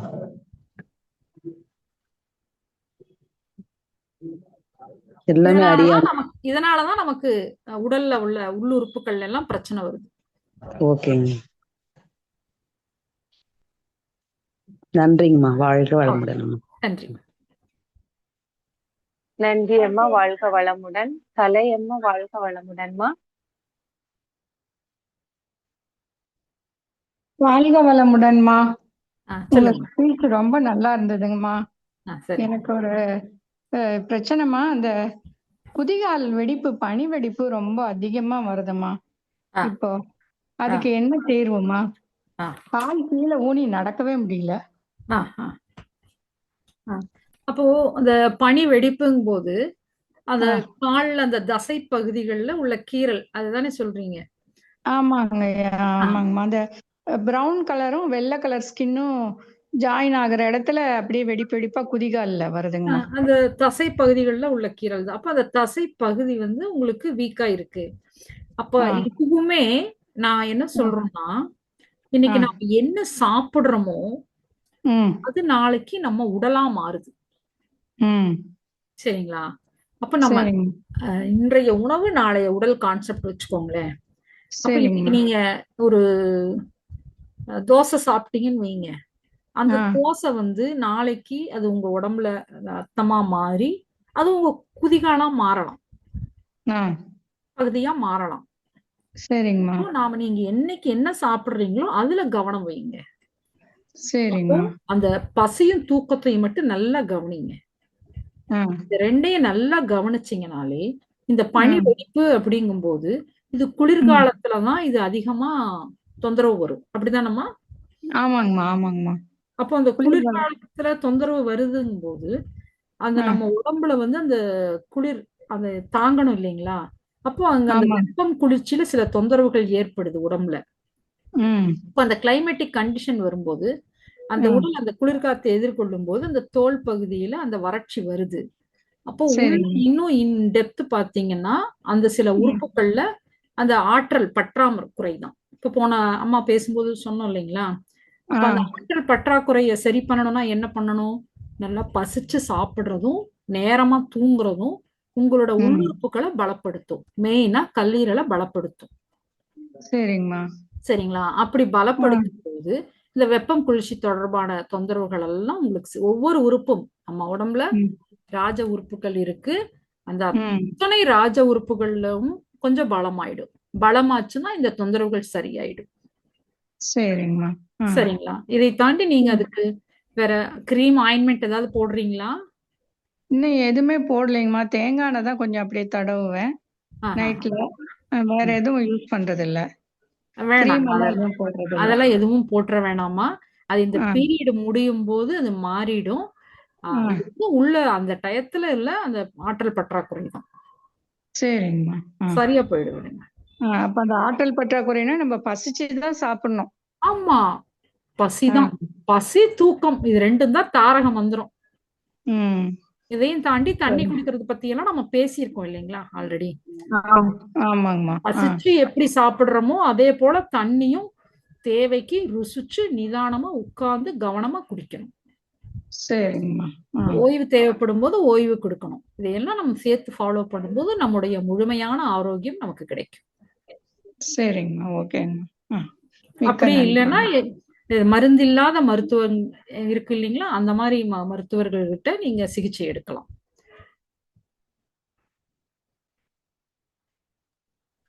நன்றி அம்மா, வாழ்க வளமுடன். கோகிலாம்பாள் அம்மா, வாழ்க வளமுடன்மா.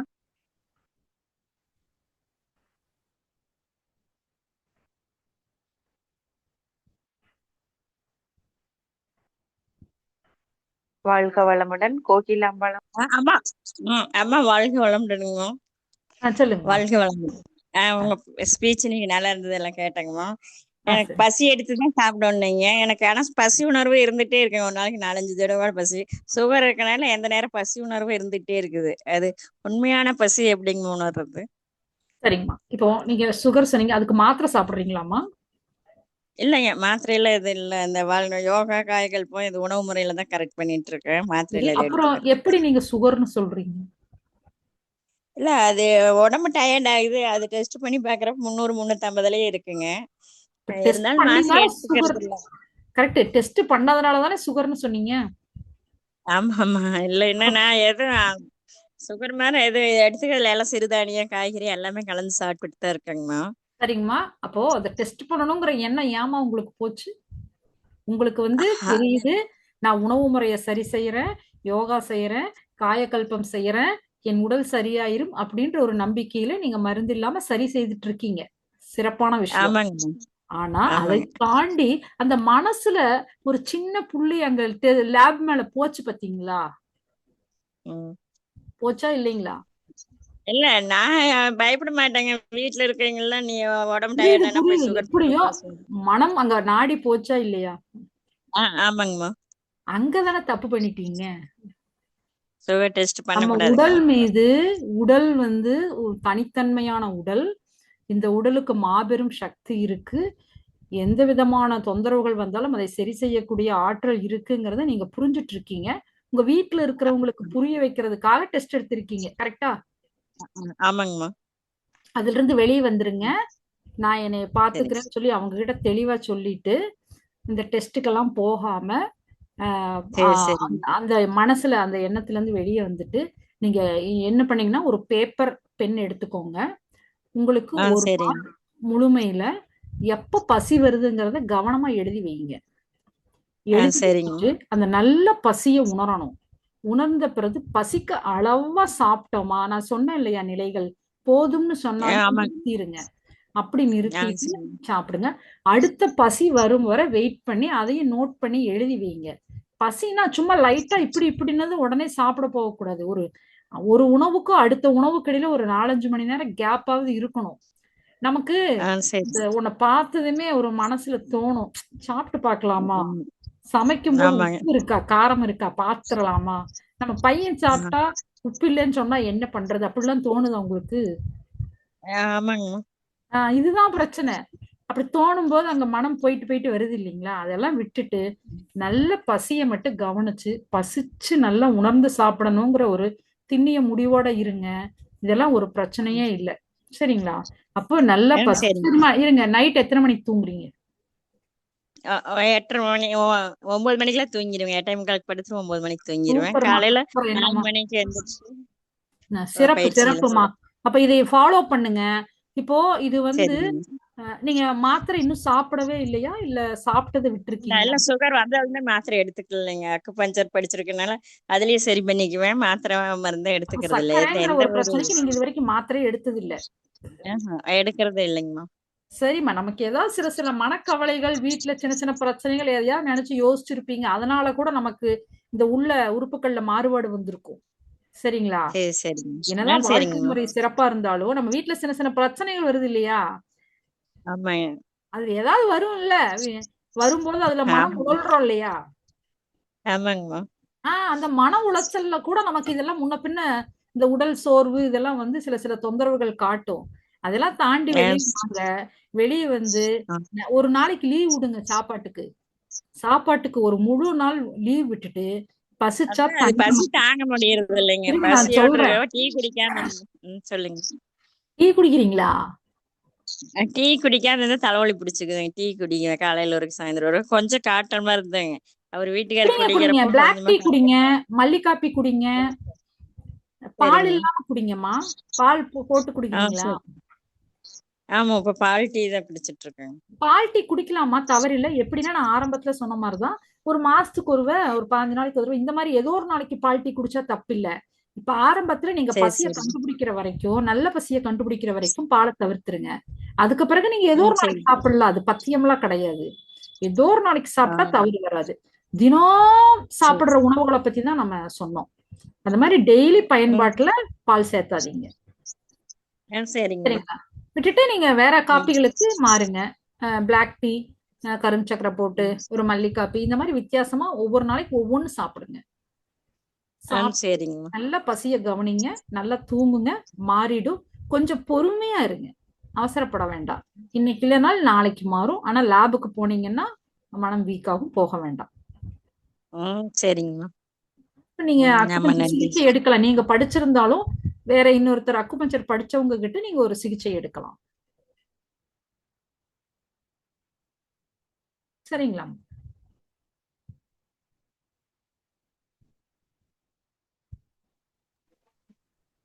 நன்றி அம்மா, வாழ்க வளமுடன். விவோ, வாழ்க வளமுடன்மா. ஹலோ, வணக்கம்மா. வாழ்க வளமுடன்மா. வாய்ப்புக்கு நன்றி மேடம். நல்ல பயனுள்ள தகவல்மா. ஆனா அது நடைமுறைக்கு கொண்டு வர்றது தான் ரொம்பவுமே வீட்டில் இருக்கவங்களை எல்லாம் கொஞ்சம் கண்ட்ரோல் பண்ணி, எல்லா பெரியவங்கல இருந்தே மொபைல் பார்த்துட்டு தான் சாப்பிட்றாங்க. அதை ஆஃப் பண்ணுங்கன்னா அப்படி கோவம் வருது, ஒண்ணுமே பண்ண முடியதில்ல. அதை பார்த்து தான் குழந்தைங்களும் சாப்பிட்றாங்க. நீங்க அந்த ஃபுட்டை பார்த்து சாப்பிட்டாவே எவ்வளோ மாற்றங்கள் வருதுங்கிறீங்க. ஒரு மிராக்கல்லாம் இருக்குதுங்கம்மா. இதெல்லாம் நான் அப்படிதான் அம்மா சாப்பிடுவேன். ஆனா வீட்ல இருக்க குழந்தைங்க, பெரியவங்கலாம் அப்படி இருக்காங்க. கோவம் வந்துருது. அத ஆஃப் பண்ணிட்டு சாப்பிடுங்களேன்னாவே. அப்புறம் கல்லீரல், மண்ணீரல் வேலை செய்யறதுக்கு என்ன ஃபுட் எடுக்கலாம் மேடம்? கல்லீரல் வேலை செய்யறதுக்குமா, ஆ. மண்ணீரல் வேலை செய்யறது நீங்க பசிதாம்மா. ஆ. மண்ணீரல் வந்து நம்மளுடைய ரத்தத்தை உற்பத்தி செய்யக்கூடிய உறுப்பு. ஆ. சரிங்களா? ஆ. ம். கல்லீரல்ங்கிறது நம்முடைய ஜீரணத்துக்கு துணை செய்யற உறுப்பு. அது போக நம்ம உடலில் உள்ள உணவு மூலமா வர ரசாயனங்களை எல்லாம் சுத்தப்படுத்துற டீடாக்சிபிகேஷன் சொல்லுவாங்க. சுத்தப்படுத்துற உறுப்பு கல்லீரல். இந்த ஆ. சரி. அதாவது அதனோட வேலையை செய்யுது. இப்படி சரி, இருக்கும்போது சரி. ம். அது சிறப்பா இருக்கணும்னா பசிச்சு, ம். இப்ப நான் சொன்னதுதான், பசிச்ச பிறகு சரி, சாப்பிடுங்க, சரிங்க. நேரமா தூங்குங்க. இது ரெண்டையும் நீங்க ம். சிறப்பா செய்யுங்க. எனக்கு நீங்க சொல்றது புரியுது. வீட்ல இருக்கிறவங்கள பத்தி எல்லாம் கொஞ்சம் கவலைதான். அவங்களுக்கு இந்த மீட்டிங் எல்லாம் கேட்க சொல்லுங்க. அதான் மேடம். இது குறித்த ம். ம். ம். புத்தகங்களை எல்லாம் வாங்கி கொடுங்க. இது அதான் வந்து மேம். அவங்களுக்கு ம். சொல்லி அவங்களோட ஃபியூச்சர் இருக்கு இல்லையா அவங்களோடது. ஆமா ஆனா மேடம். எந்த ஆமா காரணத்தை மேடம். கொண்டும் நிச்சயமா. நீங்க அவங்களோட சேர்ந்துடாதீங்க. நீங்க இல்ல, இல்ல உங்களோட மேம். நான் தனித்தன்மையை மொபைல் எடுக்க மாட்டேன் மேம். மெயின்டைன் ஆ. பண்ணும்போது ஒரு நாளைக்கு ஆ. அவங்களுக்கு புரியும். நம்ம அம்மா ஏன் இப்படி செஞ்சாங்கன்னு இப்பதான் புரியுதுன்னு சொல்லிட்டு அவங்களுக்கு புரிய வரும். அப்ப மாறிடுங்க. அதான் மேம். ஆ, ஆ. அதான் மேம். நானும் ஹஸ்பண்ட் 2 பேருக்கும் குழந்தைங்க மேரேஜ் ஆயிடுச்சு பொண்ணு. பேரனுங்க மொபைல் கேட்டா, அவன் இப்பதானே கேட்குறான்னு எடுத்து குடுக்கறதுல ரொம்ப டென்ஷன் ஆகுறோம் நானும் என் டாட்டர்லாம். அதெல்லாம் மாறணும். வாழ்த்தி வாழ்த்தி தான் மாத்தணும். அப்புறம் சுகர் வந்து 9.3 HbA1ல இருக்கு மேம். எங்க நெய்பர் வீட்ல. ஒருத்தருக்கு ஃபாஸ்டிங்ல 180 இருக்குது. போஸ்ட் பிராண்டட்ல 220 தான் இருக்கு. ஆனா 9.6 இருக்கு மேம். ஓவரால் இது 3 மந்த்ஸ் இதுல பார்க்கும்போது HbA1 பார்க்கும்போது. மாத்திரை சுகரு. சாப்பிடுறீங்களாமா சுகருக்கு? இன்சுலினே என் நெய்பர் வீட்ல எடுக்கிறதா சொல்றாங்க மேம். நான் இல்ல மேம். எனக்கு நார்மலா தான் இருக்குது. அவங்க நெய்பர்ல ரொம்ப வெல் விஷர் ஃபீல் நெய்பருக்கு பண்ணுவாங்க. கேக்குறீங்களா? ஆமா, ஆமா. ரொம்ப ஃபீல் பண்ணுவாங்க. வெல் புரியுது. விஷர்ன்னு அப்ப கொஞ்சம் அவங்க மருந்து சாப்பிடுவாங்க தானே? ஆமாங்க மேம். அப்ப மருந்து இன்சுலினே சாப்பிடுறவங்கள நம்ம என்ன போடுறேன். பண்ண முடியும்? மருந்து வந்து சாப்பிட வேணாம்னு சொல்லணும். அது வந்து ஓ! அவங்க உணரணும். அதான் மேம். இது அவங்களுக்கான கேள்வி தானே. அவங்க இதை ஓ! உணர்ந்து சரி, சரி. அவங்களுக்கு நான் சொன்னதெல்லாம் சொல்லிக் கொடுங்க. சொல்லிக் கொடுத்து சரி. அவங்கள அதுல இருந்து வெளியே கொண்டு வர பாருங்க. மருந்து இல்லாத மருத்துவமான அக்குபஞ்சரை பார்க்க சொல்லுங்க. ஓ! பார்க்கும்போது இந்த சரி, சரி. அவங்க சுகர் பிரச்சனையில இருந்து முழுவதுமா வெளியே வந்துடலாம். Okay ma'am. மேம் இப்போ அரிசிலாம் இப்போ மத்தியானம் ஊற வச்சு சாயந்தரம் இப்போ அரைச்சு வச்சுட்டேன் மேம். 1 ஹவர் ஆன உடனே இப்போ கொள்ளு ரேஷியோ 1/2 டம்ளர் அரிசி 1/2 டம்ளர் 1/4 டம்ளர் உளுந்து போட்டு ஆட்டிட்டேன். இப்போ உடனே சாப்பிடலாமா மேம்? நைட்டு இப்போ 8 மணிக்கு இப்போ அது அது உங்களுக்கு புளிக்கணும் தெரியும் இல்லையா? இல்லையா? அது ஓரளவுக்கு நீங்க ஊற வச்சதுலே புளிச்சிருக்கும். அது ஓகேன்னா அதுவே அப்படியா மேம்? சாப்பிடலாம். இதையெல்லாம் விட வெறுங்கொள்ளே நீங்க அரைச்சு சாப்பிடலாமே. அரிசியே வேணுங்கிறது இல்லையே. உடனே அது எப்படி மேம் அந்த 8 மணி நேரம்? காலையில நேரத்துல கொள்ளு ஊற வைக்கிறீங்க. சரி தட்டப்பயிறு ஊற மேம். வைக்கிறீங்க. சுண்டல் ஊற வைக்கிறீங்க. அரிசியே வேண்டிக்கிறது இல்ல. அந்த தானியங்களை ஊற வச்சு அதைய ம். சாயந்தரம் அப்படியே அரைச்சு அப்பவே நீங்க வெங்காயம் மிளகாய் எல்லாம் போட்டு அப்பவே சமைச்சு சாப்பிடலாம். ஓ! உடனே தட்டப்பயிர் சாப்பிடலாம் மேம். தட்டப்பயிறு சுண்டல் நாங்க எல்லாமே சாப்பிடுறத அரைச்சு. சொல்றோமா. நாங்க எங்க வீட்ல என்ன சாப்பிடுறோமோ அதை சொல்றோம். அதான் மேம். அது மட்டுமே நல்லா அரைச்சி இருக்குமா. தோசை சுவையா வருதாங்க இருக்குமா. மேம்? இல்ல சுவையா இருக்குமா. தோசை அதை ஊத்த எண்ணெயில வருது. போட்டீங்கன்னா தட்டணுமா. ஆ. லேசா அடை மாதிரி தட்டணும். எண்ணெயில ஓ! போட்டீங்கன்னா தட்டப்பயிறு வடை. அதே வந்து தோசைக்கல்ல வச்சு லேசா தண்ணி வச்சு தொட்டு நல்லா அடை மாதிரி சுட்டீங்கன்னா சிறப்பா இருக்கும். நல்லா வெங்காயம் மிளகாய் இஞ்சி ஓ! சரி, சரி, சரி மேம். சோம்பு இதெல்லாம் போட்டு சரி, நல்லா சரி, சரி. அரைச்சிட்டு தட்டப்பயிறு அடை செய்து சாப்பிடுங்க. ஓ! 8 ஹவர்ஸ் ஒவ்வொரு இருக்கணுங்கிறதுல தானியங்களையும் நீங்க செய்யலாம். Okay ma'am. நான் இதுல தான் கொள்ளுல பண்ணியிருக்கேன். பார்லி வந்து கல்லீரல் சுத்தப்படுத்தும்ல மேம்? அந்த மண்ணீரல், மாதிரி எல்லாம் கல்லீரல் ஒண்ணும் அதுவா? இல்லம்மா. நைட்டு தூங்குறது மட்டும்தாம்மா கல்லீரல். இல்ல மேம். இது பார்லி. என் கூட தோசை ஊத்தி சாப்பிடலாம். கல்லீரல் அதெல்லாம் நீங்க ஒர்க் நீங்க பண்ணும். அந்த மாதிரி செஞ்சிருந்தீங்கன்னா சாப்பிடுங்க. அதெல்லாம் ஒண்ணும் தப்பில்ல. கல்லீரல் ம். சுத்தப்படுத்துறதுன்னு தானே கேட்டீங்க.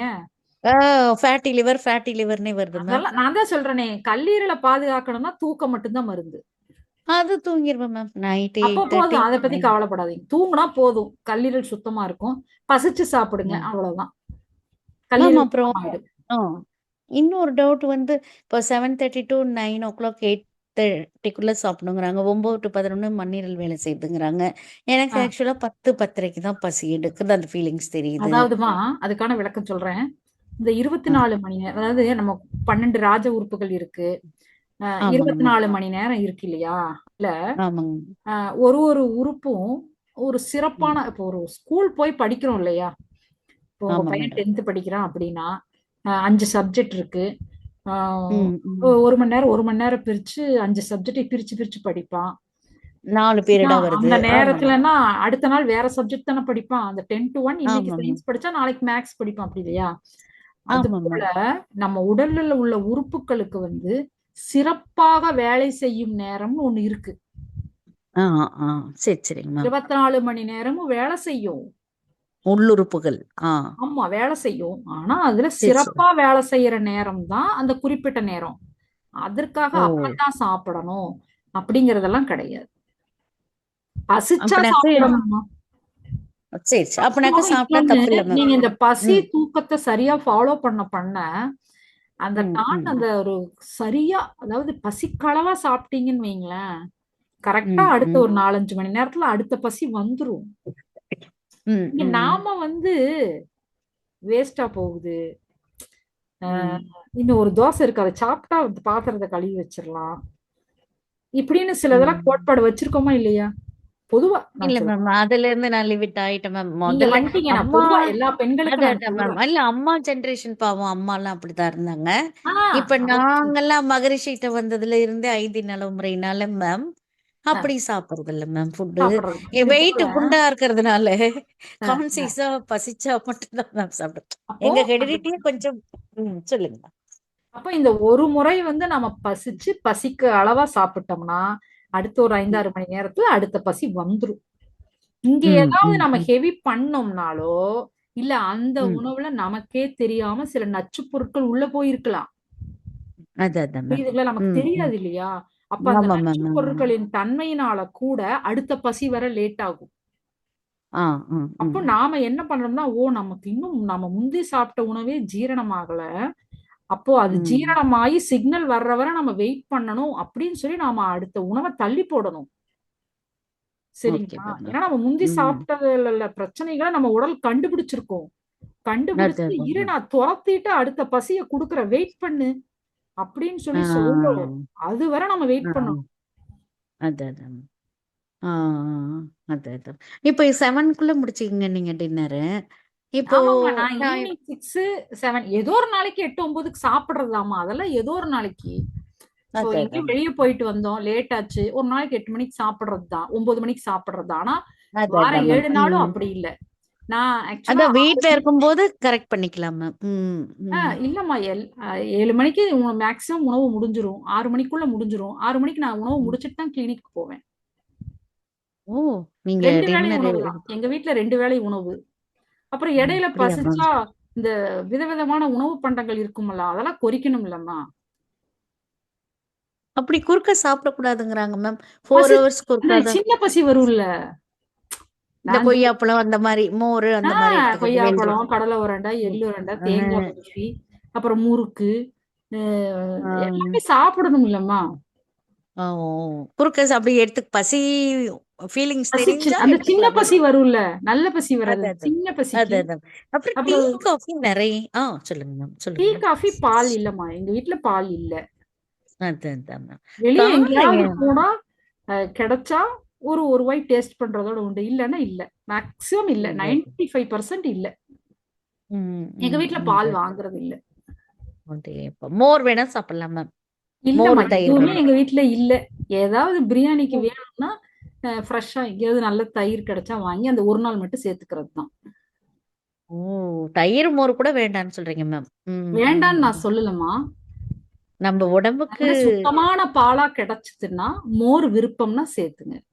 ஓ! நாட்டு மாட்டு பாலா அந்த மாதிரி. கிடைச்சா மோர் சேர்த்துங்க, நெய் சேர்த்துங்க. ஓகே.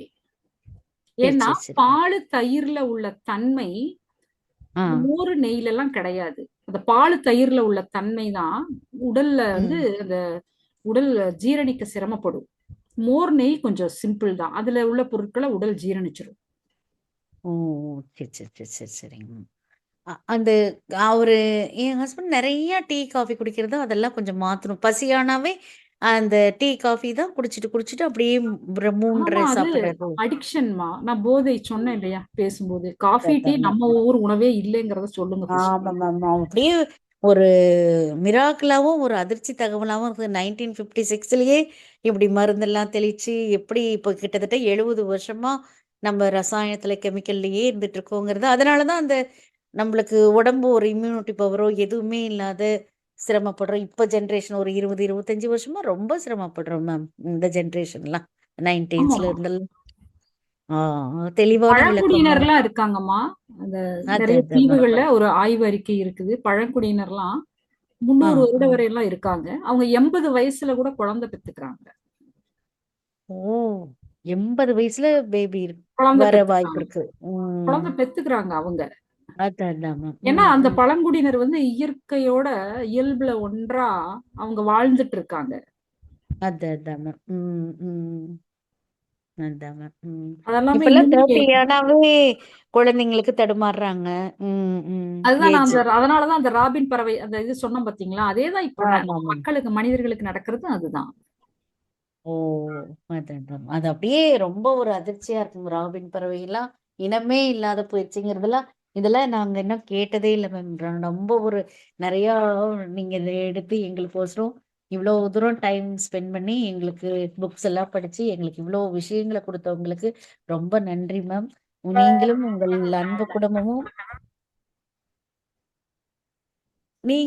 அன்பு குடும்பமும் சகல ஐஸ்வர்யமற்று வாழ்க வளமுடன். நன்றிமா, இந்த வாய்ப்புக்கு நன்றி. நன்றி. நன்றி.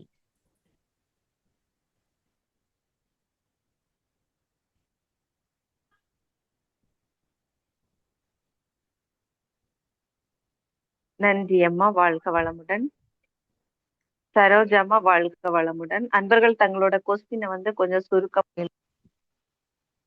அம்மா வணக்கங்கம்மா, வாழ்க வளமுடன். சொல்லுங்கம்மா. அம்மா, நீங்க ரொம்ப அன்பா, தெளிவா, பொறுமையா, விளக்கமா நீங்க சொல்ற விதத்தை நான் கேட்டு அப்படியே நெகிழ்ந்து போயிட்டேங்கம்மா. சரிங்கம்மா. இந்த எல்லாருக்கும் பதில் சொல்றீங்க பாருங்க, அதுலயே அவங்களுக்கு நோய் சரியாயிடுங்கம்மா. சரிங்க. கொஞ்சம் கூட முகம் கோணாம, கொஞ்சம் கூட இந்த வெறுப்பு காட்டாம ரொம்ப சந்தோஷமா இருக்கு. நான் இயற்கை உணவு தாங்கம்மா சாப்பிட்டுட்டு இருக்கேன். எங்க தோட்டத்திலேயே விளைவிச்சு சாப்பிடுறேன் நானு. சந்தோஷங்கம்மா. மருந்து இல்லாததான், ஆர்கானிக் தான். ஆனா இயற்கை உணவு தான் சாப்பிடுறேன் ஒரு 4-5 வருஷமா. எங்க பசங்க வெளியில இருக்காங்க, வெளியூர்ல. வர்ற அன்னைக்கு அவங்க சாப்பிடுறதான் என்ன சாப்பிட வைக்கிறாங்க, இல்லைன்னா நீங்க சொன்ன மாதிரி சண்டை வந்துருது. அப்ப எடுத்துக்கிறது தான். ஆனா எனக்கு கால் வலி தாங்கம்மா ரொம்ப நாளா இருக்கு. அதாங்கம்மா, இப்ப நீங்க சொன்னீங்க இல்லையா இயற்கையில விளைவிச்சதுன்னு, அதான் நான் சொன்னேன் 2 துருவங்களையும் நம்ம மாட்டிக்க கூடாது. இயற்கையா இருக்கிற உணவுகளை சாப்பிடுற அதே சமயம் அதே வயிற்றுக்கு அந்த குடலுக்கு ஏதோ ஒரு நாளைக்கு அந்த மனசுல ஒரு இருக்கும் இல்லையா, அப்போ அந்த செயற்கை உணவுகள் சாப்பிடுறது தவறு இல்லை. ஏன்னா இப்போ ஒரு நாள் பாத்தீங்கன்னா நமக்கு இந்த உணவுகள் கிடைக்காம போச்சுன்னு வைங்களேன், நம்ம செயற்கை உணவுக்கு தள்ளப்பட்டுருவோம். ஒரு காலகட்டத்துல சொல்றேன். இப்ப கிடைக்கிற வரைக்கும் சந்தோஷம். ஒரு நாள் கிடைக்கல, இப்ப நீங்களே உங்க பையன் உங்களை வெளிநாட்டுக்கு கூட்டிட்டு போயிட்டான், அப்ப நம்ம தோட்டத்தை தூக்கிட்டு போக முடியுமா? முடியாது. அப்போ அங்க போய் சாப்பிட்டு தானே ஆகணும். அது மாதிரி சாப்பிடுறேன்மா. இப்பவும் எனக்கு விருப்பப்பட்டதுன்னா அன்னைக்கு சாப்பிட்டுக்குவேன். அதனால நான் என்ன சொல்றேன்னா, அதனால மனம் விரும்பி எது கிடைக்குதோ அதை நல்லா பசிச்சு ருசிச்சு சாப்பிடுறத மட்டும் அளவா வச்சுக்கிட்டு நேரமா தூங்குறத கடைபிடிச்சிட்டீங்கனாலே போதும். அந்த கால்வலியும் ஏதோ உங்களுக்கே தெரியாம சில பொருட்கள்னாலையும் உள்ள இருக்கிற உறுப்புகளுடைய ஆற்றல் குறைபாட்டினாலையும் வந்திருக்கலாம். இது நான் சொன்ன 2 வருஷமா இருக்குங்கம்மா. இருக்கட்டும். ஆபரேஷன் எல்லாம் பண்ணணும்னு சொல்லிட்டாங்க. நானும் பண்ணிக்கல. நான் இப்ப எக்ஸசைஸ் உணவு முறை இதுலதாங்கம்மா. ஆனா கொஞ்சம் சரி பண்ணுங்க. கடினமா வேற எந்த உழைக்கணுங்க. அப்ப மருத்துவம் பாத்தீங்கம்மா? மருத்துவம் எல்லாம் பாக்கலீங்கம்மா. நான் செக் பண்றதோட சரி. எல்லாருமே உடற்பயிற்சி தான் இந்த செய்ய சொன்னாங்க. மருந்தில்லாத மருத்துவம் பாருங்கம்மா. அக்குபஞ்சர் மருத்துவம் பாருங்க. சரிங்கம்மா. சரிங்களா? எந்த ஊர்ல இருக்கீங்கம்மா? நாங்க சின்ன சேலத்துல இருக்கிறோங்கம்மா. ஓகே. நீங்க அக்கு ஹோம் அப்படிங்கிற ஒரு ஆப் பார்த்துட்டு அங்க பக்கத்துல அக்குபஞ்சர் இல்லங்கள் இருக்கும். அந்த மாதிரி இடத்துல மருந்தில்லாத இந்த சிகிச்சையை மேற்கொள்ளுங்க. அது நீங்க ரெகுலரா எடுக்கும்போது உங்க உள்ளுறுப்புகள்ல அந்த கழிவு தேக்கம் இருக்கும். அதை அவங்க நாடி பார்த்து சரி பண்ணும்போது அது உங்களுக்கு சரியாகி சீக்கிரமா இந்த கால்வலி சரியாயிடுமா. சரிங்கம்மா. நான் வந்து அடிக்கடி கீழே ஏதோ அடிபட்டு ஏதோ ஒன்று ஆயிடுமா கால்ல. அதை சரி பண்ணங்காட்டி அந்த உடற்பயிற்சி பண்ணா விட்டுனா அப்ப செய்ய முடியாதனால அந்த சமயத்துல வலி வந்துடுது. அப்புறம் திரும்பவும் சரி பண்ணிக்கிறேன்னா இந்த மாதிரி வேற ஆயிடுது. அப்புறம் நீங்க சொல்ற மாதிரி டிவி பாக்குறது இல்ல, யாரும் பேர் போட்டு சாப்பிடுறது இல்ல. நீங்க சொல்றது எல்லாம் ஃபாலோ பண்றேங்கம்மா. சிறப்பு சிறப்புமா. எனக்கு திருப்தியா இருந்தது நீங்க சொல்ல சொல்ல. நம்ம சரியாதான் ஃபாலோ பண்ணணும். சிறுதானியங்கள், முளைகட்டின பயிர் வகைகள், பழங்கள், இதெல்லாம் எப்படி சாப்பிடுறீங்கன்னு கேட்பாங்க. சமைச்ச உணவும் சாப்பிடுவேன். அந்தந்த நேரத்துக்கு தகுந்த மாதிரி சாப்பிடுவேன்னு வச்சுங்களேன். ஆனா அளவோட பசிச்சாதான் சாப்பிடுவேன். தாகம் எடுத்தாதான் தண்ணி குடிப்பேன். அதை வந்து கொப்பளிச்சு நல்லா மென்னு கூழ் மாதிரி ஆக்கி இந்த மாதிரி எல்லாம் சாப்பிடுவேன். ஏன்னா பயிற்சியெல்லாம் நிறைய எடுத்திருக்குங்கம்மா. அதனால எல்லாமே வந்து தெரிஞ்சுதான் சாப்பிடுறது. ஆனா நல்லாவே இருக்கு. உடல்ல வேற எந்த ஒரு தொந்தரவும் இல்லைங்கம்மா. அப்போ ஒரு கால் மட்டும் வலிக்கும். பொறுமையா இருங்க. இது நிச்சயம் சரியாயிடும். சரிங்கம்மா. ரொம்ப நன்றிங்கம்மா. வாழ்க. நன்றிங்கம்மா. வாழ்க வளமுடன். மாணிக்க வாசகம் ஐயா, வாழ்க வளமுடன் ஐயா. அம்மா வாழ்க வளமுடன்மா. சொல்லுங்கய்யா. ஆக்சுவலா நான் கடைசியா தான் கலந்துக்கிட்டேன். நான் வந்து இந்த கேள்வி பதில் தான் வந்தேன். அதே நல்லா சிறப்பா கொடுத்துக்கிட்டு இருக்கீங்க. ஆக்சுவலா எனக்கு வந்துட்டு இந்த சென்னையில நான் வந்து இந்த வெளிநாட்டுல இருக்கேன். சென்னைக்கு வந்து ஒரு வாரம் வரலான்ட்டு இருக்கேன். ஸோ அங்க ஏதாவது ஒரு நல்ல அக்கு ஹோம் இது ஏதாவது இருக்குமாம்மா கான்டாக்ட்? அக்கு ஹோம்ங்கிற ஆப் டவுன்லோட் பண்ணிக்கோங்க. அதுல நீங்க பாருங்க. இல்லாட்டி என்னுடைய நம்பரை தொடர்பு கொள்ளுங்க. நான் உங்களுக்கு அனுப்பிச்சு விடுறேன். சரிம்மா. நான் இவங்ககிட்ட வாங்கிக்குவா. நீங்க சொல்றீங்களா நம்பரு? என்னோட நம்பர் எங்கயா? ஆமாம்மா. 80 80 56 56 44 44 60 60 70. ஓகே. அக்கு ஹோம்னு ஒரு ஆப்பும் இருக்கா? ஆப் இருக்கு. அதை டவுன்லோட் பண்ணீங்கன்னா உங்களுக்கு அதுல உள்ள பக்கத்துல உள்ள அக்கு ஹீலர்கள் தகவல் தொடர்பு கிடைக்கும். அதுல பாருங்க. அப்படி பாக்குறதுல சிரமம் இருந்தா என்ன கால் பண்ணுங்க. சரிம்மா. நன்றி. வாழ்க வளமுடன். வாழ்க.